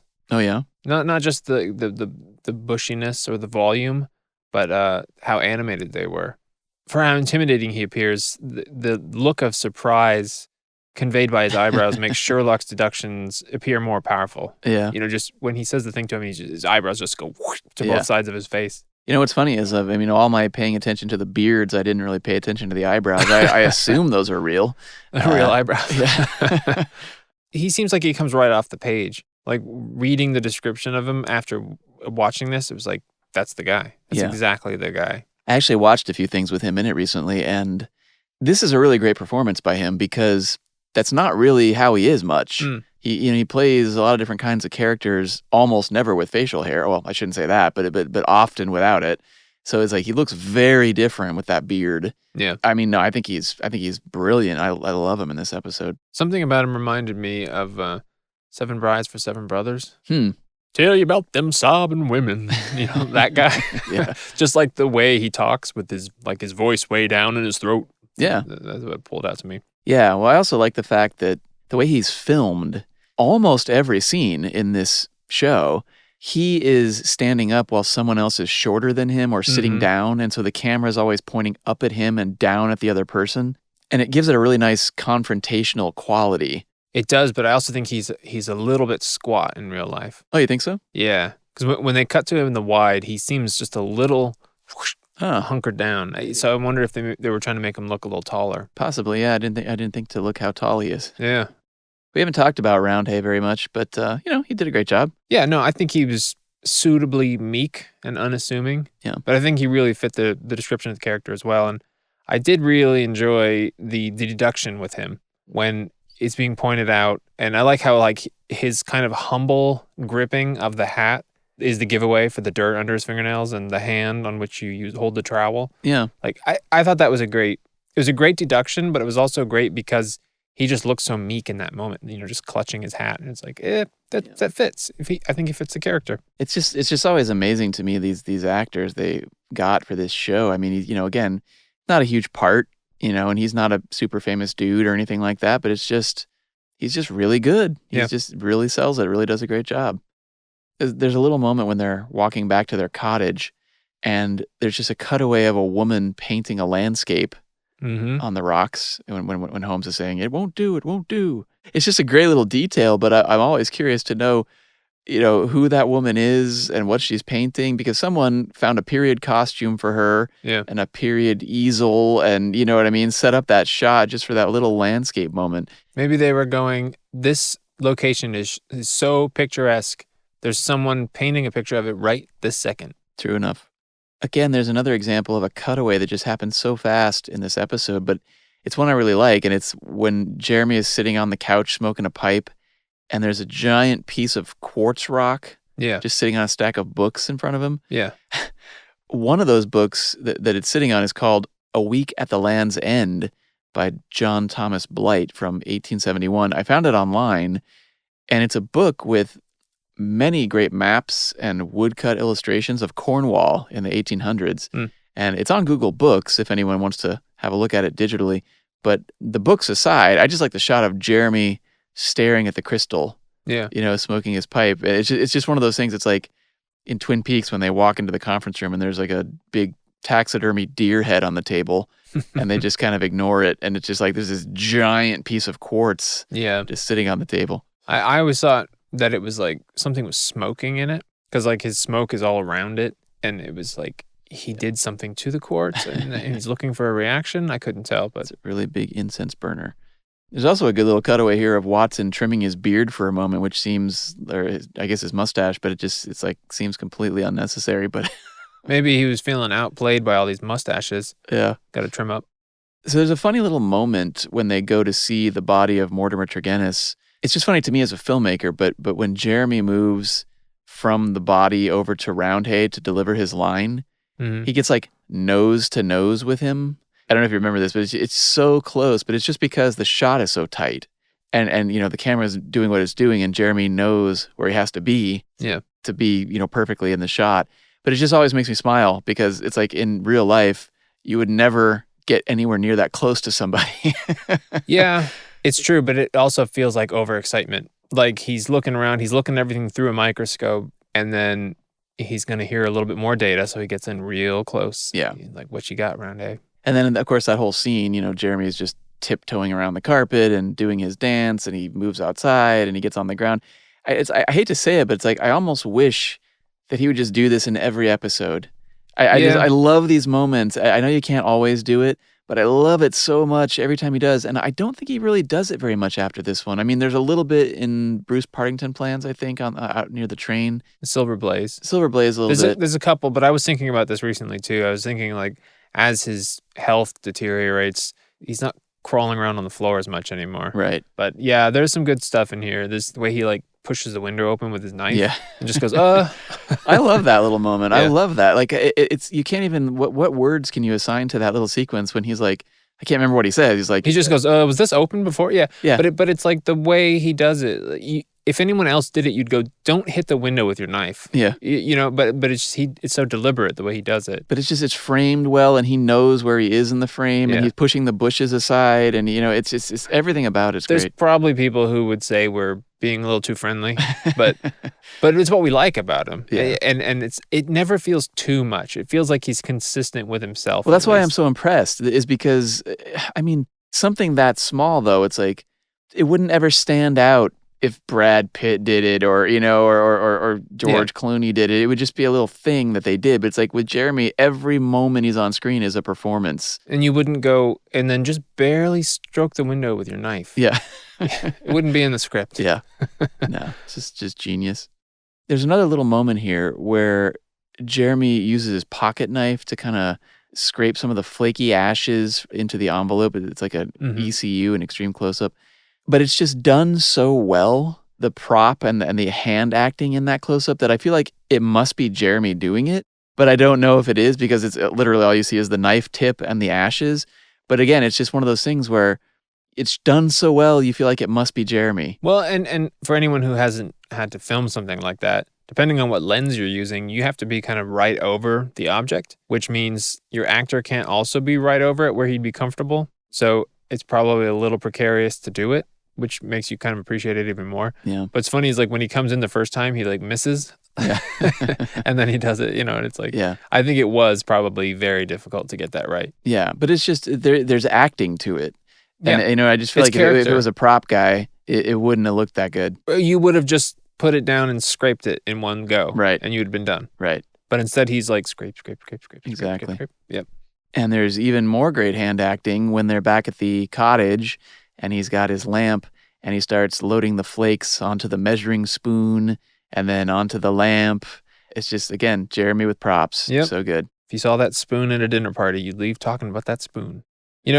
Edward Hardwicke doesn't get, I don't think, as much gushing from us as he's due. Yeah. But the line where he says, so it's a poison which works by combustion. Mm-hmm. It's such a nice dramatic read, coupled with like this little lean down and this camera move. It just makes this really nice moment. And you almost expect like a music cue there, like something to go, right. But I think Edward just makes it unnecessary. Yeah. And then directly following that, him raising up into frame and going, oh no, Holmes, this is insane. Yeah. It's just some great Teddy Hardwicke. Sometimes I feel sad for Edward because he has so little to do so often. But I think by this point, he's really gotten good at these, revelatory reaction shots. And it is a skill, to kind of, you're not Sherlock Holmes. You're the guy who has to react to Sherlock Holmes. Yeah. And it's hard. You do feel bad for him because he's not the star. He doesn't get to have all these crazy moments. So he's just got to kind of keep up. I think there was something you said earlier about Edward himself kind of leaving rap parties. Yeah. When the singing breaks out. Right. It's almost like, this is, I'm meant to be the quiet one. Right. Kind of unfortunate, but he is great. When he needs to pull it out, he does. Yeah. Well, I think we can all agree that it's a bit questionable as to why Conan Doyle would have had Holmes do this experiment on himself and Watson. I mean, this stuff has killed or driven mad 4 people at this point, so it seems like beyond logic. Yeah, but they didn't know that for sure. Yeah. I mean, it's hard to criticize because, it's what he wrote. Mm-hmm. I guess it wouldn't be as dramatic, but one would think that he could have experimented on a bird or a rat or something. It's true, but I think Sherlock's down for a drug trip. True enough. Well, let's talk about the hallucination scene. Yeah. This is another one that's hard to talk about. I mean, we've had a number of emails about this sequence, really criticizing it. And it's hard to disagree because it is really dated. It just smacks of that 80s era Doctor Who, really cheaply added filters and stuff. But yet, I don't know, over the years, it has grown on me to the point that I don't know, I guess I've just embraced it. I think my three biggest complaints are the blood that he just kind of squeezes from sponges in his hand. Yeah. And then, it drips on his face. It's fine. It's just a bit inorganic. Also, the images of like Nebuchadnezzar and so on, it just feels to me like someone pointed a camera at some paintings that were on the ground. It's fine. It's just not very, there's nothing really to it. It's just images of paintings. And then, of course, all the trippy color filters, they just feel so digital video. I mean, that's just the unfortunate part. I mean, it's just... It makes you wonder if they actually shot it with a video camera. Right. And they just pushed blue filter. And none of those elements exist either, apparently, because they weren't restored. But there were shots of him restored in the middle of all that. Yeah, right. So it does make you kind of go, oh, they got a video camera. But I mean, some of it was like the Reichenbach stuff. Yeah. And so that was obviously filmed before, and they just kind of, I mean, they could have filmed a TV screen with we used to have a video camera that did those effects. That's what it made me think of. Yeah. Again, I watched these side by side. I watched the two trips side by side on BritBox and YouTube and was watching for differences. And there's like slight differences, even though it's the same footage. Mm-hmm. Like the color grading was different on the two. And the Reichenbach Falls, I think in the original broadcast, there was like water over it. Oh, really? And that didn't show up in the new version. Yeah. There was a couple like weird little differences, but yeah, it did make me wonder if maybe they were filming a TV screen or something. Or I mean, it's just like overall, the ideas of the hallucination are fine. The paintings, the colors, the blood. It just wasn't assembled as well as one might have hoped. I don't know. I'd like to think all my criticisms of this are tainted by my standards of today. But I did have these feelings back when I first saw it, too. I mean, most of my criticisms are similar to yours. But yeah, when the kind of like the pink shadow colors show up on the rocks, maybe they weren't meant to be pink or whatever, but it's like, that's a little weird. But it was weird. It was a little funky, and like something's happening in the darkness of the shot. It's like, okay, well, there's something there. And then like the swirling camera, like, well, that's kind of cool. No, all that stuff, I don't mind that stuff at all. It's just the stuff where it's like, it's the Reichenbach Falls or the Moriarty footage we've already seen, and it's just run through a filter that But I wonder if that's why they did it. Because they're like, we've already seen this. We've actually already seen this But would it twice. have been better if you just saw Moriarty? I feel like it probably would have been, but probably, but I mean, they were going for something. Yeah, true enough. I mean, I enjoy it now. I do. It has a charm to it, and it's actually much shorter than I always think it's going to be. Yeah, which I think is a good thing. I don't know. It keeps it special. It keeps it unique. I mean, it is what it is, and we do get a lot of emails about this. But well, I think your description that you gave from Gary Hopkins' script describes a lot of it and explains a lot of it. I mean, I didn't know that was King Nebuchadnezzar and that represents the loss of reason. Yeah. But I'm not a Bible scholar, so I mean, how many viewers are? Yeah. I mean, I didn't even know what that painting was. So the mirror, like what you said about that picture, it's like, here's a mirror. And it kind of just floats into the screen. Yeah. And it was like, okay, but there's no one in the mirror. Isn't that surprising? But then, there's a meaning to that. It's symbolic and it's kind of nice. And the thing for me that lets it slide is that they chose a mirror that so closely resembles a magnifying glass that it kind of elevates it for me, because he uses a magnifying glass and then he sees himself, but it's in a mirror, and it's like, it's an interesting thing. It's symbolic. But sometimes explaining things will ruin your experience of it, I think. Right. But I think in this case, it gives you more respect for Gary Hopkins' writing. Yeah. Because there was a lot of thought, even though we're like, oh, it's weird, and look at this, that's weird. But well, right. And that was one of the things Michael Cox liked most about the script, was that he didn't just go, well, it was a trippy sequence. He actually put content into it. And I totally agree. Excellent choices. I just feel like the implementation was just limited by the time. Yeah, and you're asking a lot of your audience. Yeah. To know all those references. Right. Yeah. But it's nice that it's there. Yeah. And if you wanted to, as somebody did, if you wanted to write an essay about that scene, you could. Yeah. Because it's there. Well, and obviously here at the end of this sequence, we get what might be the most controversial line of dialogue, or even the most controversial single word of dialogue in the entire Granada series, which is Sherlock Holmes calling Dr. Watson by his first name. And, I don't know, everybody seems to have an opinion about this, and some people think it's terrible and, bad choice, and he would never have done that. He never did do it, and all this and all that. And I think it works. I think it works great. I think it works just fine. And like Jeremy said, it's the only time he could ever have done it, except maybe the time when Watson gets shot in the Three Garridebs or something. But how can one complain about this? I think it's great. I would never complain. I like it, but I also feel like there's a lot of moments in this story in particular where Watson is really looking out for Holmes. Yeah. Like looking out for his health and trying to talk him out of things. And then, Holmes is like, let's go on this drug trip. And then he's like, I thought I knew my Watson. I feel like it kind of deepens their relationship. And it's like the one person he reaches out to is John. Right. I thought it was nice. I thought the screaming was a little...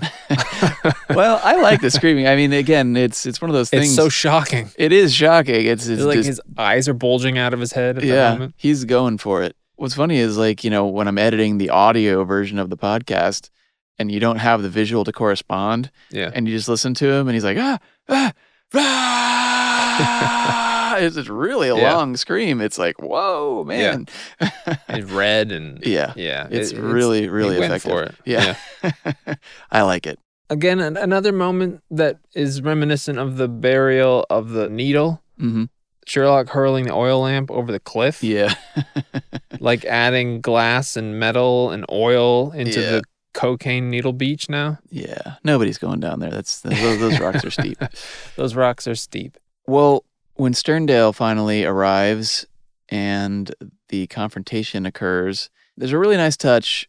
The ring, it's not in the story, but just the prop itself, it's just such a unique ring for one thing. And honestly, we'll come back to this because we have a listener telegram all about the jewelry and the ring itself, which I think is fascinating. Cool. But it's just such a great prop. And Holmes, he gets to hold it up. And, Sterndale gets to put it on his pinky. And it's just a really nice addition. I mean, in the story, I think Sterndale pulls out a photo of Brenda Turgenis at one point.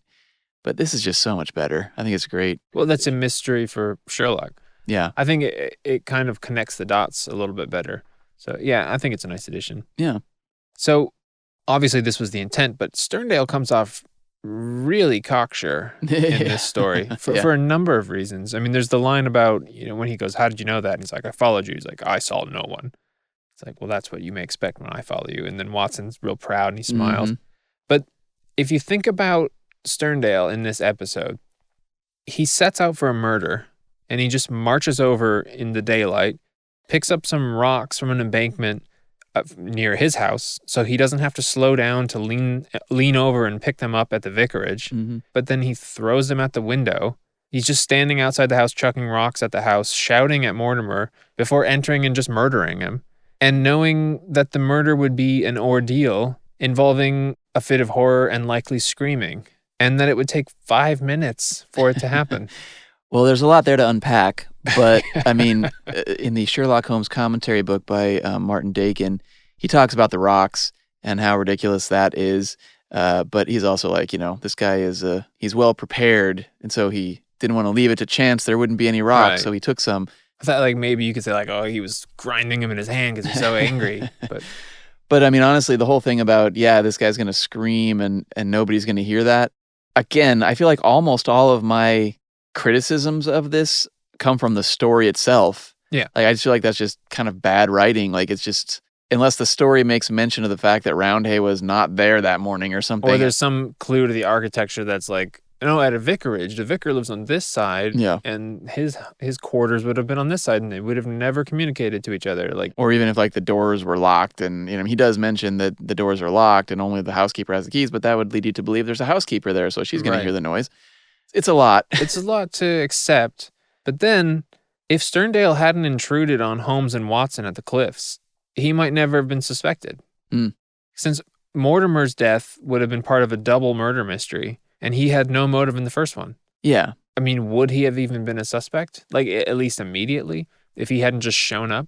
Probably not. But it's one of those Conan Doyleism things where if it didn't happen that way, we wouldn't have a story. It's true. It's just I feel like it could have been handled differently. But either way, even if it wasn't, again, just very sure of himself. Yeah. And I think the actor did it perfectly. Yeah. It came Dennis Quilley. I think it was played perfectly. Totally agree. I actually bought Dennis Quilley's autobiography, kind of hoping he would talk a little bit about his time on the show. And he didn't talk at all about it. In the very big book that he wrote, which was published posthumously. But, I didn't read the whole book, but he just kind of, he's very positive about his career and quite pleased with how things turned out. So seems like a really nice guy, which is very opposite of what he was in this.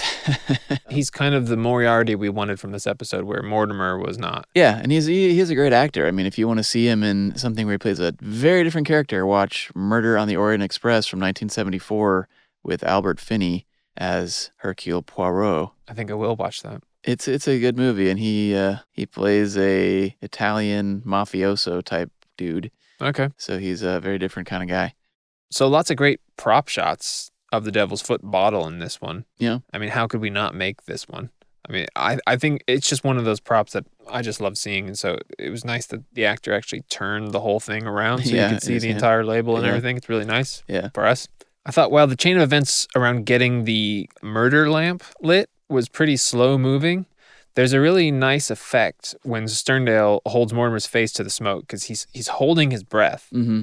And then he breathes out really hard, Mm-hmm. and the substance actually seems to react. Yeah. And it actually smokes up even more. Like stokes the flame or something. Yeah, but it's really nice. It's really effective. And I kind of wondered what they used there.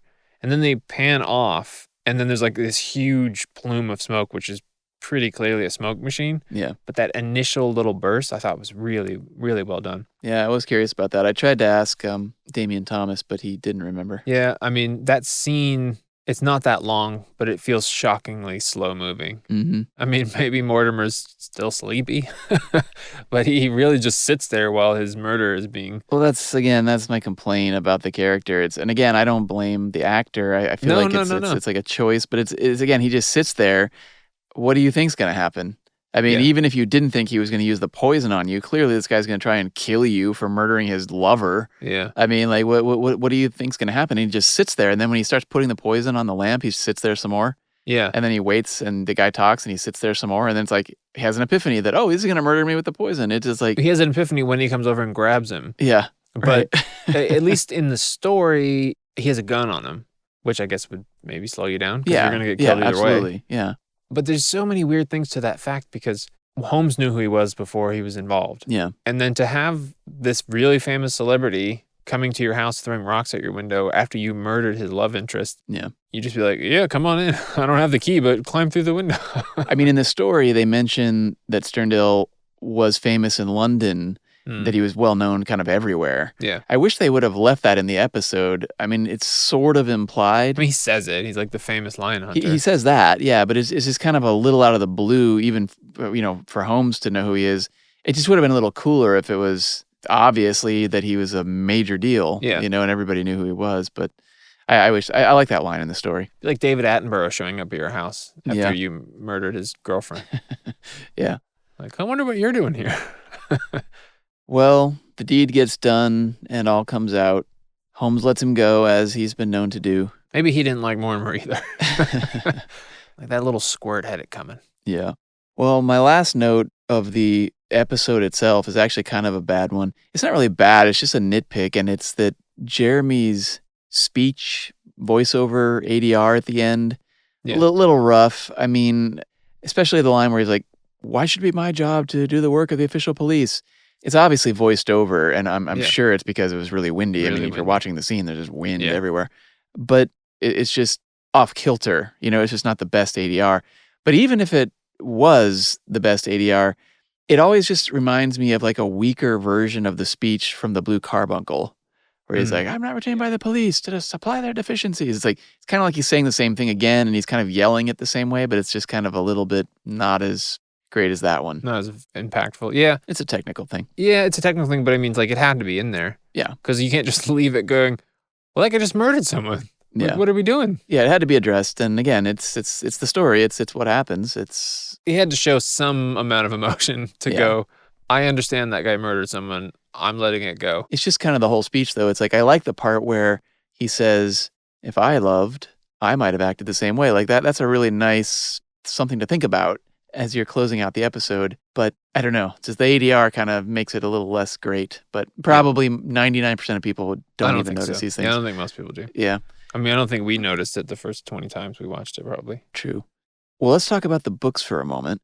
This story was part of the last Bow cycle of Holmes stories and was originally published in England in the Strand December 1910 edition, and the New American strand in January of 1911, with illustrations by Gilbert Halliday.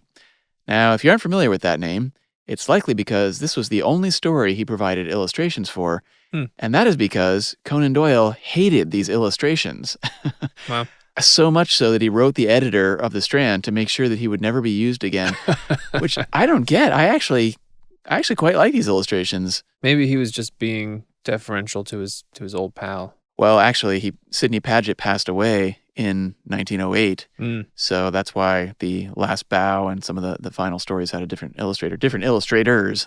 There were numerous. Well, maybe he's just got a high standard. For sure, but I like these illustrations. There are some other ones out there Yeah. that are pretty terrible from different editions, and I don't know, I think these are pretty good. In Martin Dakin's book, A Sherlock Holmes Commentary, he compares this one to the Abbey Grange in that Sterndale must now be dead if they're publishing this, because otherwise it would incriminate him. But Dakin adds, maybe a lion ate him. He always makes me laugh. The other kind of, well, I wouldn't call it a major difference from the original story, but it's a difference, is that there was actually no break-in to steal the powder. Mortimer is just there, and he's showing him the powder, and then he says, as I was looking for other stuff to show him, he just kind of pocketed some of the powder. It's like, well, that changes it a little bit. Yeah. But not much. Yeah, not as dramatic. Not as dramatic, and not a great way to open the episode. Yeah. Not really a book note, but as we were talking about before, as a fan of the writings of H.P. Lovecraft, I definitely felt a thread of connection here just in Doyle's description of the kind of eldritch horror of Cornwall with its ancient languages and oppressive atmospheres and so on. Actually, I thought I would read just a few sentences from this story, The Devil's Foot, that really put me in a Lovecraftian mood. Watson writes, on the land side, our surroundings were as somber as on the sea. It was a country of rolling moors, lonely and dun-colored, with an occasional church tower to mark the site of some old-world village. In every direction upon these moors there were traces of some vanished race which had passed utterly away and left as its sole record strange monuments of stone, irregular mounds which contained burned ashes of the dead, and curious earthworks which hinted at prehistoric strife. The glamour and mystery of the place, with its sinister atmosphere of forgotten nations, appealed to the imagination of my friend. Yeah, so I think all of that would have just tickled H.P. as a boy. And actually, in a letter to August Derleth, he even admitted to having started his own boyhood detective agency with a few of his friends in Providence, Rhode Island, to follow in the footsteps of Sherlock Holmes. So yeah, kind of cool. That's connection. cool. Well, my only other book note is that this one was number 9 on Conan Doyle's 12 best list. All right. Okay, well, the good, the bad, and the Jeremy. I feel like we've hit almost all my notes, to be honest. In terms of bad, none of these are really bad, but there was something that stuck out to me, which is all the double takes in this episode. When characters are supposed to be surprised to see someone. Yeah. You know, Watson not noticing Sterndale on a huge open expanse of land. Right. And then Brother George sort of noticing someone at the window during the card game. Yeah. And then Holmes when Sterndale appears behind them. But Jeremy takes the award for best look of actual surprise. I mean, it actually works there. Yeah. But the others are just... Yeah, Just kind of a what? Yeah. Yeah. Yeah. Yeah, exactly. It wasn't bad. It was just, that's the closest to bad as you get, I think. Yeah. And you see a boom mic at one point. Oh, really? Yeah. I missed that. When he says, so you no longer subscribe to the supernatural explanation, there's a mirror, and like when it changes actors in the reflection of the mirror. I'll have to look for that. Hardly bad, but... Yeah, I don't think I have any good or bad that we didn't get to, but I do have a couple Jeremy notes here, and one of them is when they're examining Mortimer's corpse, yeah. and Jeremy just kind of touches his temple, and then he pinches his hand. It's like he's like feeling the rigor or something. Not sure what he's doing, but it's something to do in those sequences. I mean, it's great. I love it, but it's just kind of odd. For sure. I like the little skeptical smirk when he says, if the matter is beyond humanity, then it's certainly beyond me. Oh, yeah. I love that line. But then Watson says, I trust so, Holmes. And he kind of, you can see his like mood ramp up in this scene as if he's coming off the cocaine, but he's intrigued by the case. So he kind of glares at Watson. And it's away from camera too, but it's a long glare. Yeah. I mean, there's just good lines. We could go through all of them, but like, save your protestations for later, Watson. Much later. You know, not from the story, but I thought a great inclusion. Yeah. Well, I love his choice to kind of hook the cane on the tree at the end and kind of like lean on it. I thought that was great. Yeah, I feel really like, good shot of that cane if anybody's ever looking for the detail in it. I feel like that's a different cane than earlier. Oh, really? Yeah, because I feel like there was an earlier one where it had a little bit of an animal face to it or something. Unless it's just on one side, but I think it is a different cane. Could be wrong about that. And another cane moment when he says, "May I ask if your suspicions point in any particular direction?" And he's got his hands on his cane and he's like, "Well, I can hardly answer that." Yeah. That's a great moment. It's like that's another giphy moment. Like, it'd be a great thing to just reply to someone with. Yeah, well, I actually think about that moment a lot in life. Yeah. That's one of those that pops up for me a lot, is when somebody's talking to me and in my mind's eye, I say to myself, "Then I'm wasting my time." Yeah. Yeah. Yeah. And I walk off in my mind. All right, well, it's time for the vote. Persian Slippers. Who's going to go first? You go first. I feel like this episode is a really unique one, partly because of the on-location filming, I think, partly because of the drug stuff, and Jeremy is just, delivering such a spot-on performance throughout all that. It's a nuanced performance. I mean, it's different than many of the episodes, to be honest. And I think Watson is excellent. Sterndale is incredible. Production details are great. My only real dings against it, as I've said, are the hallucination effects and the weakness of the villain generally. And the weakness of the villain is not anybody's fault except Conan Doyle's. And it's not even really a fault. I mean, It's accurate to the story. Sure, yeah. And like we said, they can't all be Moriarty. I don't know. I've always really liked this episode, and I continue to. And I do think a lot of it is the mood, which stems, I think, largely from the location. And I think we have to give June Wyndham Davies some serious props for that, as we've said. Maybe it's possible Hound of the Baskervilles suffered because of it in retrospect, but everyone's done Hound, and no one has done The Devil's Foot. Yeah. And we got a great adaptation because of that decision. It's hard to nail down a number on this one, just because it's so different, I think. But it's one of my favorites, and I'm going to call it a 9.8. Well, okay. Well, I mean, I agree, I think, on most things. I think the only thing that I would say differently as a mark against it, not that it's even a mark against it, is that when I think of Sherlock Holmes, I think of Victorian London, or Victorian England. Yeah. And being out in the country, as it were, feels different. I mean, I think it's a good thing, but I think if I were putting my list of favorite episodes, this would be in there, but it wouldn't be towards the absolute top just because of those reasons. Because I don't think I'm going to be able to top 6 Napoleons. Right. But I don't know. I'm kind of fighting between a few numbers, but I think I'm just going to settle on 9.6. Pretty good. I think anyone listening is going to be like, these numbers are totally arbitrary at this point. But once you get up there, I feel like it's so good. There's so much good that, to me, it was like when you have a great episode, it's instantly a 9. And then it's how far into the 9 is it going to be? Mm-hmm. I do look forward to this one a lot. So I think 9.6 is pretty fair. Yeah. For me. Sounds good. All right. Well, it's time for a little of Mrs. Hudson's housekeeping. Okay, well, we have a few housekeeping items today. The big one, well, at least for us, has to do with our upcoming film. We got a lot of listener emails asking about The Vast Lonesome, and we had a few incredibly wonderful listeners actually join our cause. I'm not sure if they want to be recognized by name, but Joey, Tom, Rick, we are so thrilled to have you on board for this. Now, we're getting closer and closer to our goal, but we have a new development that we wanted to quickly announce here, and that is that we have received a fiscal sponsorship with the prestigious Film Collaborative in Los Angeles, which is a 501c3 that supports film and art projects they deem worthy. And for those that don't know, this is a pretty big deal, and what it means is that if anyone out there would like to help support the film, but they'd prefer not to invest, they can do with a tax-deductible donation now. So it just gives another option to anyone out there who would like to help us get the movie made. You can still come on board as an investor for a share of the profits, or you can donate for a tax deduction. Either way, we are still working to bring this across the finish line, and we are more than happy to answer any questions that anyone might have. In fact, we produced a short video for the collaborative, which is on our website, thevastlonesome.com, which talks about the movie, about us, and what we're trying to do. Yeah. So if you'd like to know more, please check out vastlonesome.com.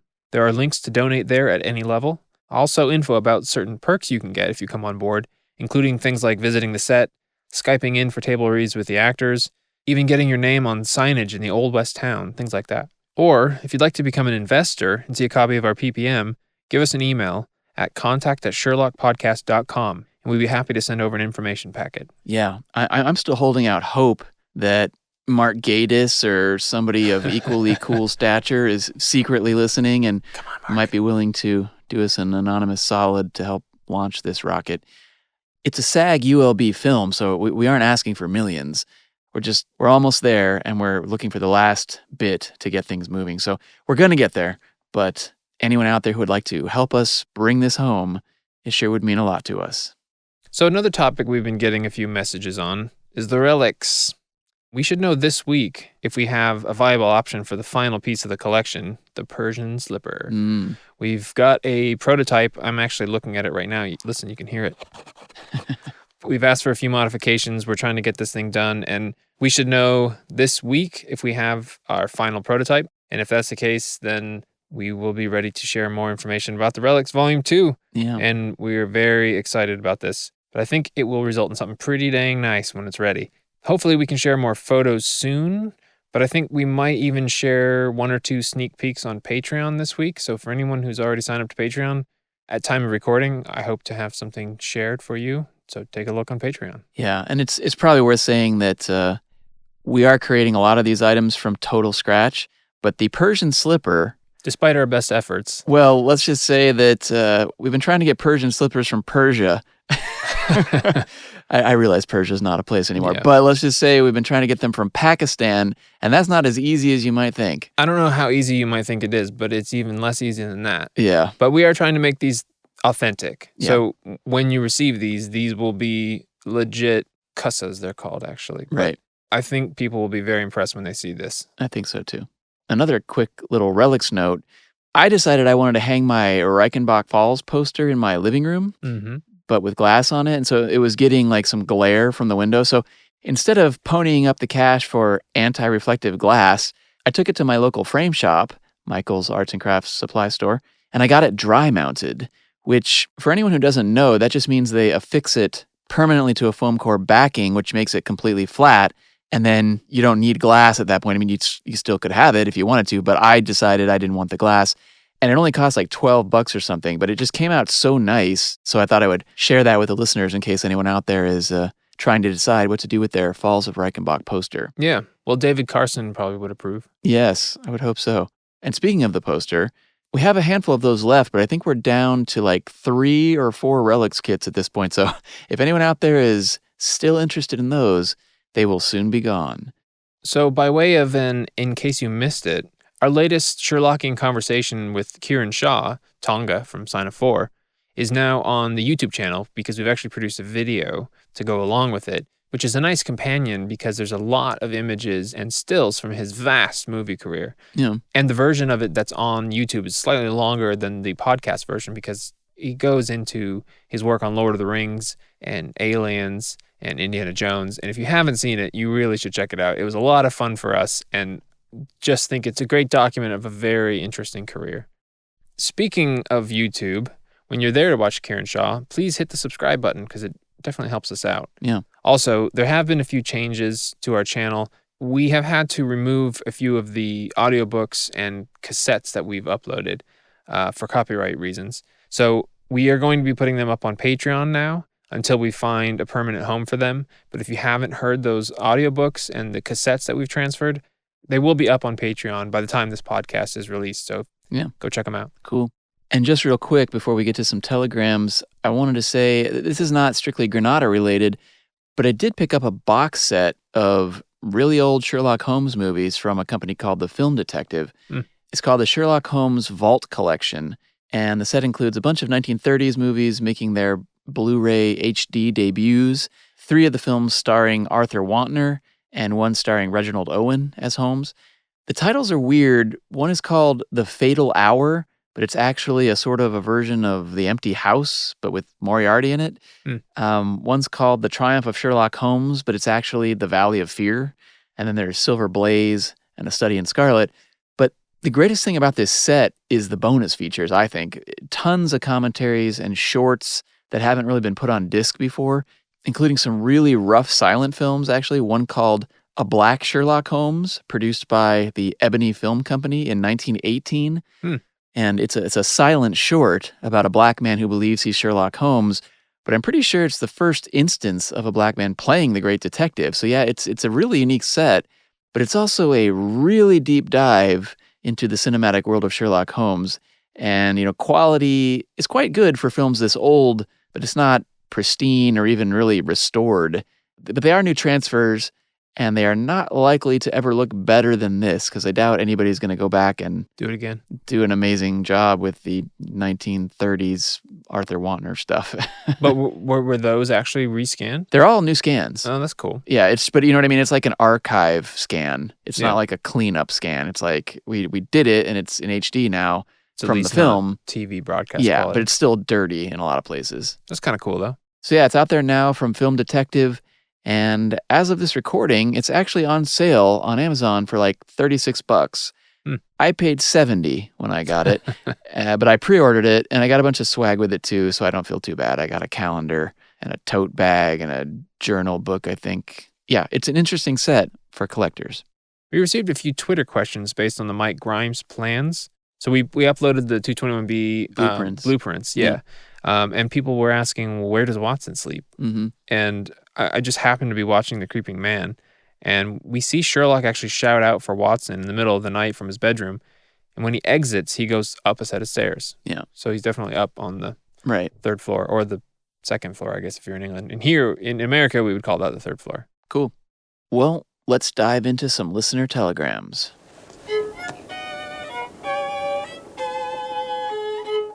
A great friend of the show, Dave, writes, "Hello, Luke and Gus. Hi, Dave. Cracking episode on The Sign of Four. I've just rewatched it and enjoyed it, despite having a marked aversion to all the Peter Hammond episodes, form over content being the prevailing mood of them. Anyway, I thought I'd just get in touch regarding wipers. This was a common way of speaking in Victorian England. V's were substituted for W's and vice versa. Here's a bit of Dickens from the Pickwick Papers, which illustrates the point rather neatly. What's your name, sir? Inquired the judge. Sam Weller, my lord, replied the gentleman. Do you spell that with a V or a W? Inquired the judge. That depends on the taste and fancy of the speller, my lord, replied Sam. I've never had occasion to spell it more than once or twice in my life, but I spells it with a V.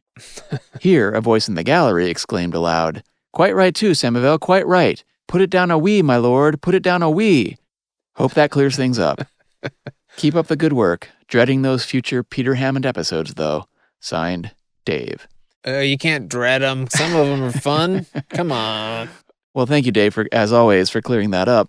I could certainly sympathize with your sentiments about Peter Hammond. I've been where you are, though. I mean, I must say in recent years, I have softened on the Mirror Man's approach. Some of them are still over the top, looking at you, Mazarin Stone. But they are a departure, which, after watching these, 20 or 30 times, they can be a breath of fresh air, depending on one's mood, of course. It's the Sherlock Jazz album. Exactly. They stand out, but they're fun. Yeah.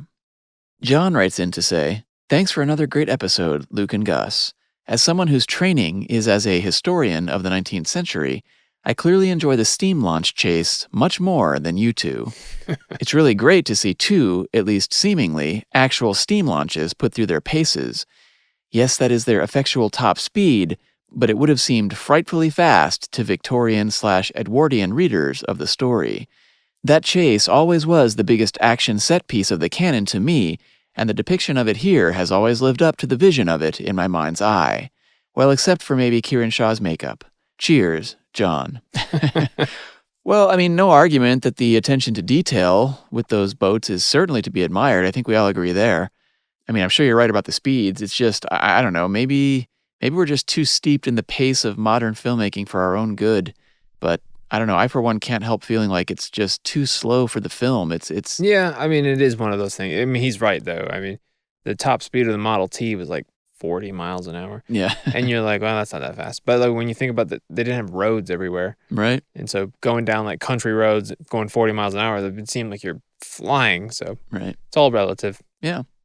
Good friend of the show, Mary, sends the following telegram in response to some of the comments that were made regarding Sholto and Oscar Wilde in the last episode. Hi, Mary. As an author of an Oscar Wilde Holmes pastiche, I'm a little skeptical of Sholto being a reference to the Marquis of Queensberry due to the Wilde meetings. Bosie and Wilde didn't begin their relationship until after the publication of The Picture of Dorian Gray, but it is possible that Queensberry's influence on boxing caused the name to crop up in Conan Doyle's imagination. I agree that this episode is just okay, and frankly I place the blame squarely on Doyle, who I just don't think was as great a novelist as he was a short story writer. There are still some brilliant scenes, but the suspense is very uneven because so many major plot points are told in flashback rather than real time, which is especially deadly on film. I also agree that the question of what happens to the money seems odd. I assume that Mary could at least use the money from the pearls to get a new start in life, yet she's still serving as a governess, living in relative dependency, and couldn't at least a few jewels be dragged from the Thames? I also think that the Orientalist racism of the story is pretty obvious, but even from a story POV, I think it's unsatisfying to have the villain be a savage because there's a real lack of face-off between Holmes and the antagonist. Tonga, the actual criminal, is portrayed as being unable to understand what he does, and he gets tossed into the river. He feels more like a plot device than a human being, who is an antagonist worthy of Holmes. And may I say, as a woman, I find Mary, of all the canonical heroines, rather dull. Compared with Irene Adler, Violet Hunter, Violet Smith, Mary of the Abbey Grange, or even Lady Hilda of the Second Stain, she's fairly passive and lacks agency and is primarily defined by her relationships with men.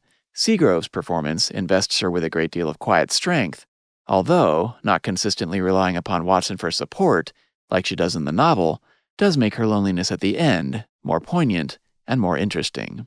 Anyway, thank you for another thought-provoking episode, always worth the wait, however long. Mary. Well, thanks, Mary. Yeah. Good to hear from you, as always. And as usual, largely agree.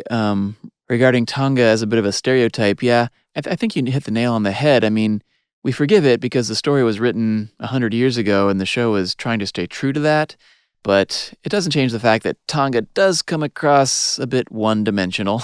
Yeah, he is kind of unfortunately and literally a throwaway character. Yeah. In some regards. I mean, I think they did as much as they could with the story that they had to work with, basically. Well, that's just it. I mean, I just don't know if I would have preferred them to change it or to do what they did, which is, keep it to the original. I hate to say it, but I think I always tend to lean towards keeping things canonical, even if it is questionable. Yeah, no, I think I'm with you. I think Mary falls into the same category because if they were to have changed it too much, given her too much agency, people might not have liked it. Right. I think the BBC Sherlock obviously addresses that. Yeah. And kind of goes too far.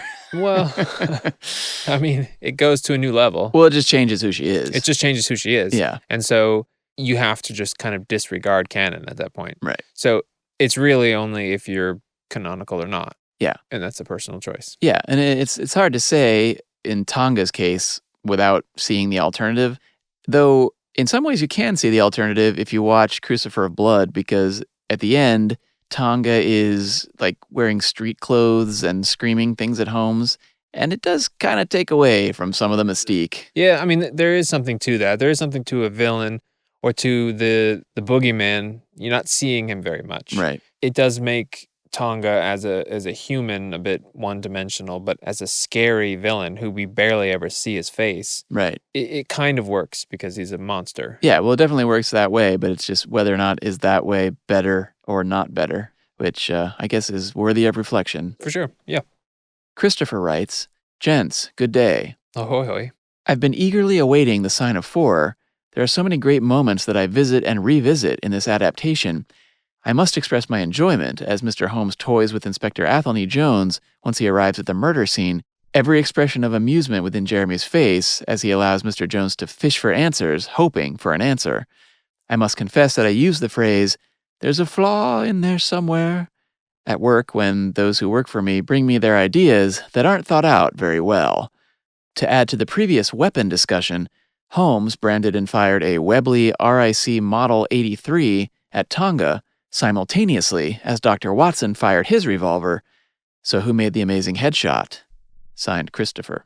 Well, that's a good question, Christopher. Who did get the headshot? I feel like the show makes us think that Holmes got it, or maybe that's just my own superimposition. But I mean, I think Watson's probably more likely to be the crack shot. Yeah. So hard one to say. In the story, they don't see Tonga after he falls in. So it's not even clear whether it was a headshot or even that only one bullet hit him. So it's really, I mean, in terms of the show, it's anyone's guess, I guess. Yeah, I think maybe they like the idea of one of them being a crack shot. Yeah. Maybe Holmes's wildly went off the mark, but we just don't show it. Watson saved him again. Yeah. Will writes in to say, "Hi, Gus and Luke. Bravo for the Sign of Four. It's one of my favorite episodes. There are so many. And as always, your in-depth analysis would make the great detective himself proud. I often think when listening to your podcasts, I wonder what Mr. Brett would make of all this devotion to the series and his portrayal. An article broke in the UK News earlier in the month that might be of interest. The John Rylands Research Institute and Library in Manchester have started a collection celebrating British pop and general culture. The collection will apparently include the Granada Archive, which spans the 1950s to 1990s. The article notes that the archive has been stored for the past 30 years in a warehouse that could not have been accessed. It might be worth letting everyone know about this in case anyone living in or near Manchester has the ability to access this when it becomes available, as surely there must be something on the Holmes series in there. I'll keep an eye on this and advise if I see any further news. As always, brilliant work, and I await your next episode with excitement. All the best, Will." And Will provides a link to a BBC article called Joy Division and Coronation Street Treasures Launch British Pop Archive, if anyone wants to search for it. Well, yeah, thank you, Will. Yeah, if anyone in that neck of the woods is able to peek inside the exhibit and report back, we'd love to know what Sherlockian treasures might be lurking within. Hopefully there's at least something from the series in there. Yeah, definitely. Be cool if there's some props and things hanging around. But I mean, we'll post an artifact on Twitter with a link to that article. To his question about Jeremy, I mean, I kind of wonder that sometimes, like, not every actor or musician or whatever necessarily appreciates one gushing over their career. It's kind of embarrassing, but I think at least you would hope that something you worked on would continue to live on and take on a new life. And 30 years later, given how much of himself he put into the project and the role, I mean, I'd like to think he would feel it had all been worth it to have, impacted so many so deeply. Yeah. I'd like to believe that. And maybe he'd go, "You guys are dead wrong about Sign of Four." It's interesting. I mean, I was expecting quite a backlash about that. Yeah. And honestly, we got a lot of emails from people saying they totally agreed with us on that one. I'm sure there's a lot of people out there who are just too kind to write in that probably thought we were crazy and missed the mark on that. But, everybody's got an opinion and everybody's entitled to one. Yeah. Joy writes in to say, "Hi, Gus and Luke. Hi, Joy. My husband and I discovered your podcast after watching the YouTube video with Stephen Fry. We are now Patreon patrons. Sweet. The Devil's Foot is my favorite Holmes and Watson tale, unrequited love in the untamed country and wild seas of Cornwall. It was the unusual ring in Brenda's possession that drew my attention and thus began my interest in the series. I am a silversmith and artisan by trade, and notice these small details. This type of jewelry is referred to as a stone-on-stone or stacked stone piece, and it is made by drilling a hole through the first stone, in which a piece of metal is set to house the smaller stone on top. This ring is probably comprised of ivory or some other type of bone, with a tiny piece of turquoise set on top, given that Dr. Sterndale does most of his work in Africa and the popularity of the ivory trade. It would probably be a difficult task to find an exact replica, but if your listeners are interested in looking for something similar, I would suggest searching for vintage pieces of African jewelry, including that of Tuareg, Niger and surrounding areas, Berber jewelry of Morocco, and maybe venturing into Egyptian pieces. These different peoples have created beautifully mysterious works of wearable art through silver, native stones, and beads expressing religious and ethnic symbols reflective of their unique cultures. It might also be worth looking into pieces from the Middle East, but since Sterndale had ties to Africa, I would begin searching there. Thanks for all the insight and facts you guys provide for the show. Keep up the excellent work. Joy." Well, that's a lot of good points. And Yeah. looking into the Middle East is not a bad idea either, because as we said about the Persian slipper, trying to find a Persian slipper from that specific region is one thing, and then who actually produces them nowadays is a different thing. So even the prop masters back in the time of the Devil's Foot might have just found something that felt vaguely African, but could have been from the Middle East. And so that True. might be a good place to look. Yeah, absolutely. Yeah. And very nice of Joy to share all that information. I was really happy to be educated about that ring because I feel like now maybe we have a place to start if we want to look for one. Yeah. And who knows, maybe in a future Relics kit or something. It was on my list of things to do, and then I paused it once to really look at it, and I thought, maybe not. Well, I mean, if it's in fact ivory and turquoise, that's going to be a challenge, but... Yeah, but you could use bone. Yeah. And, I mean, turquoise, I think, is fairly easy to find. True. But you could use bone, or, I mean, it could even be resin or something. And yeah, we might be able to make a replica. I was just hoping we'd be able to find... Oh, yeah, to find one. Well, yeah, I don't know if that you can buy ivory on eBay, at least. So. Yeah.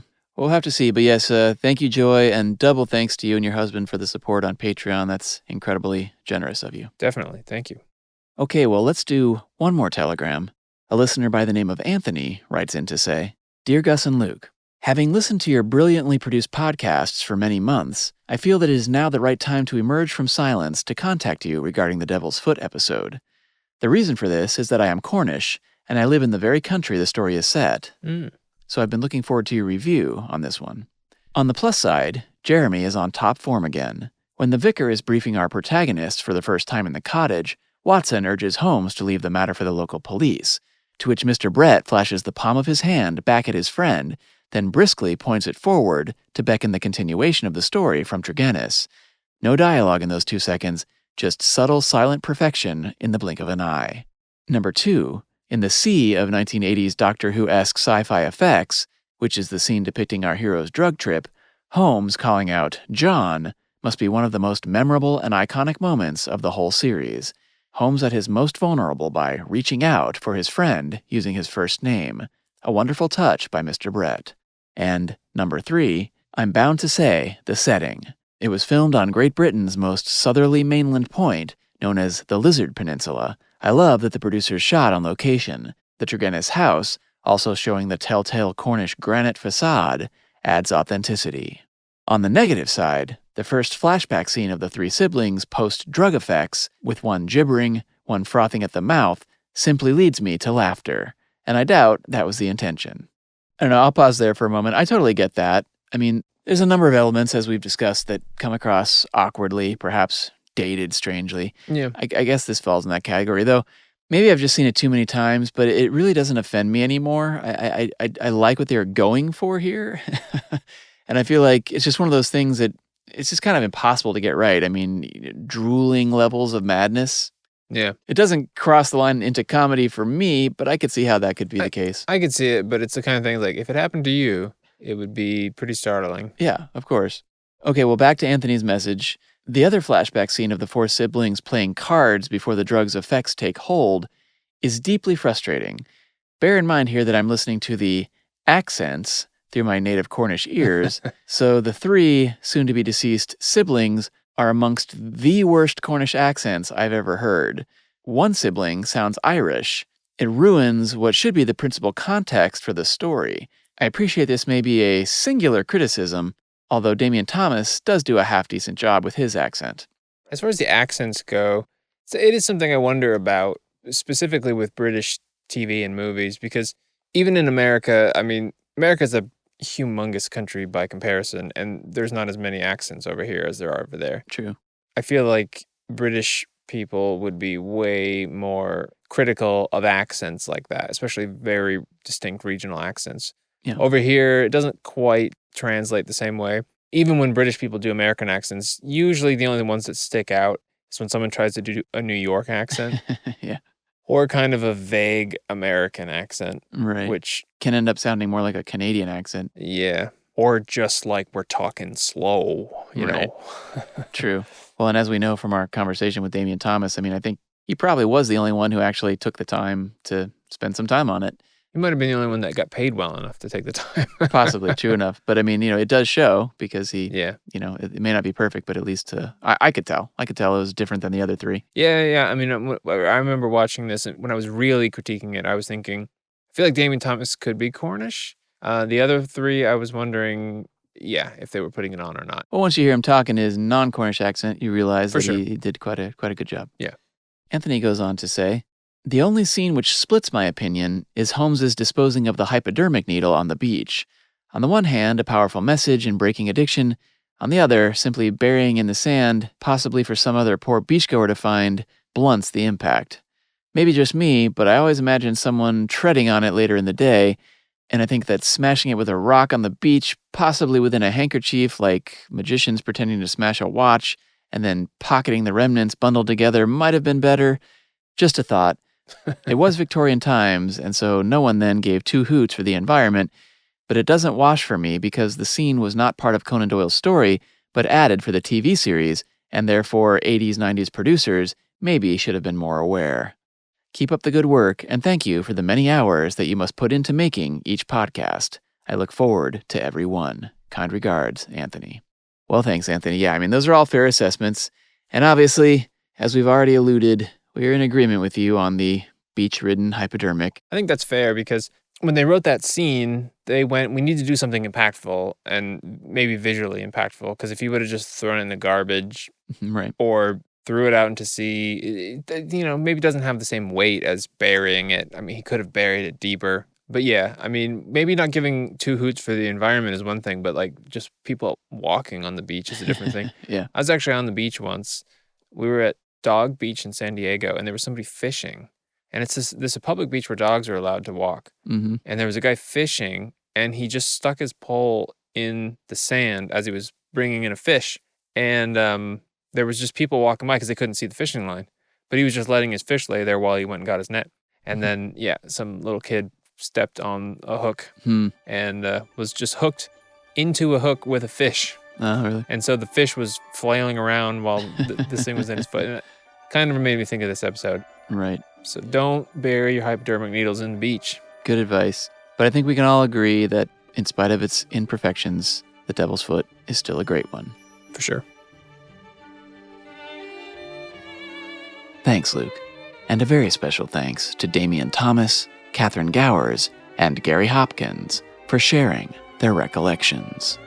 As always, please do find us on YouTube, on Facebook, and on the web at twitter.com/SherlockPod, and send any thoughts and feedback to contact@SherlockPodcast.com.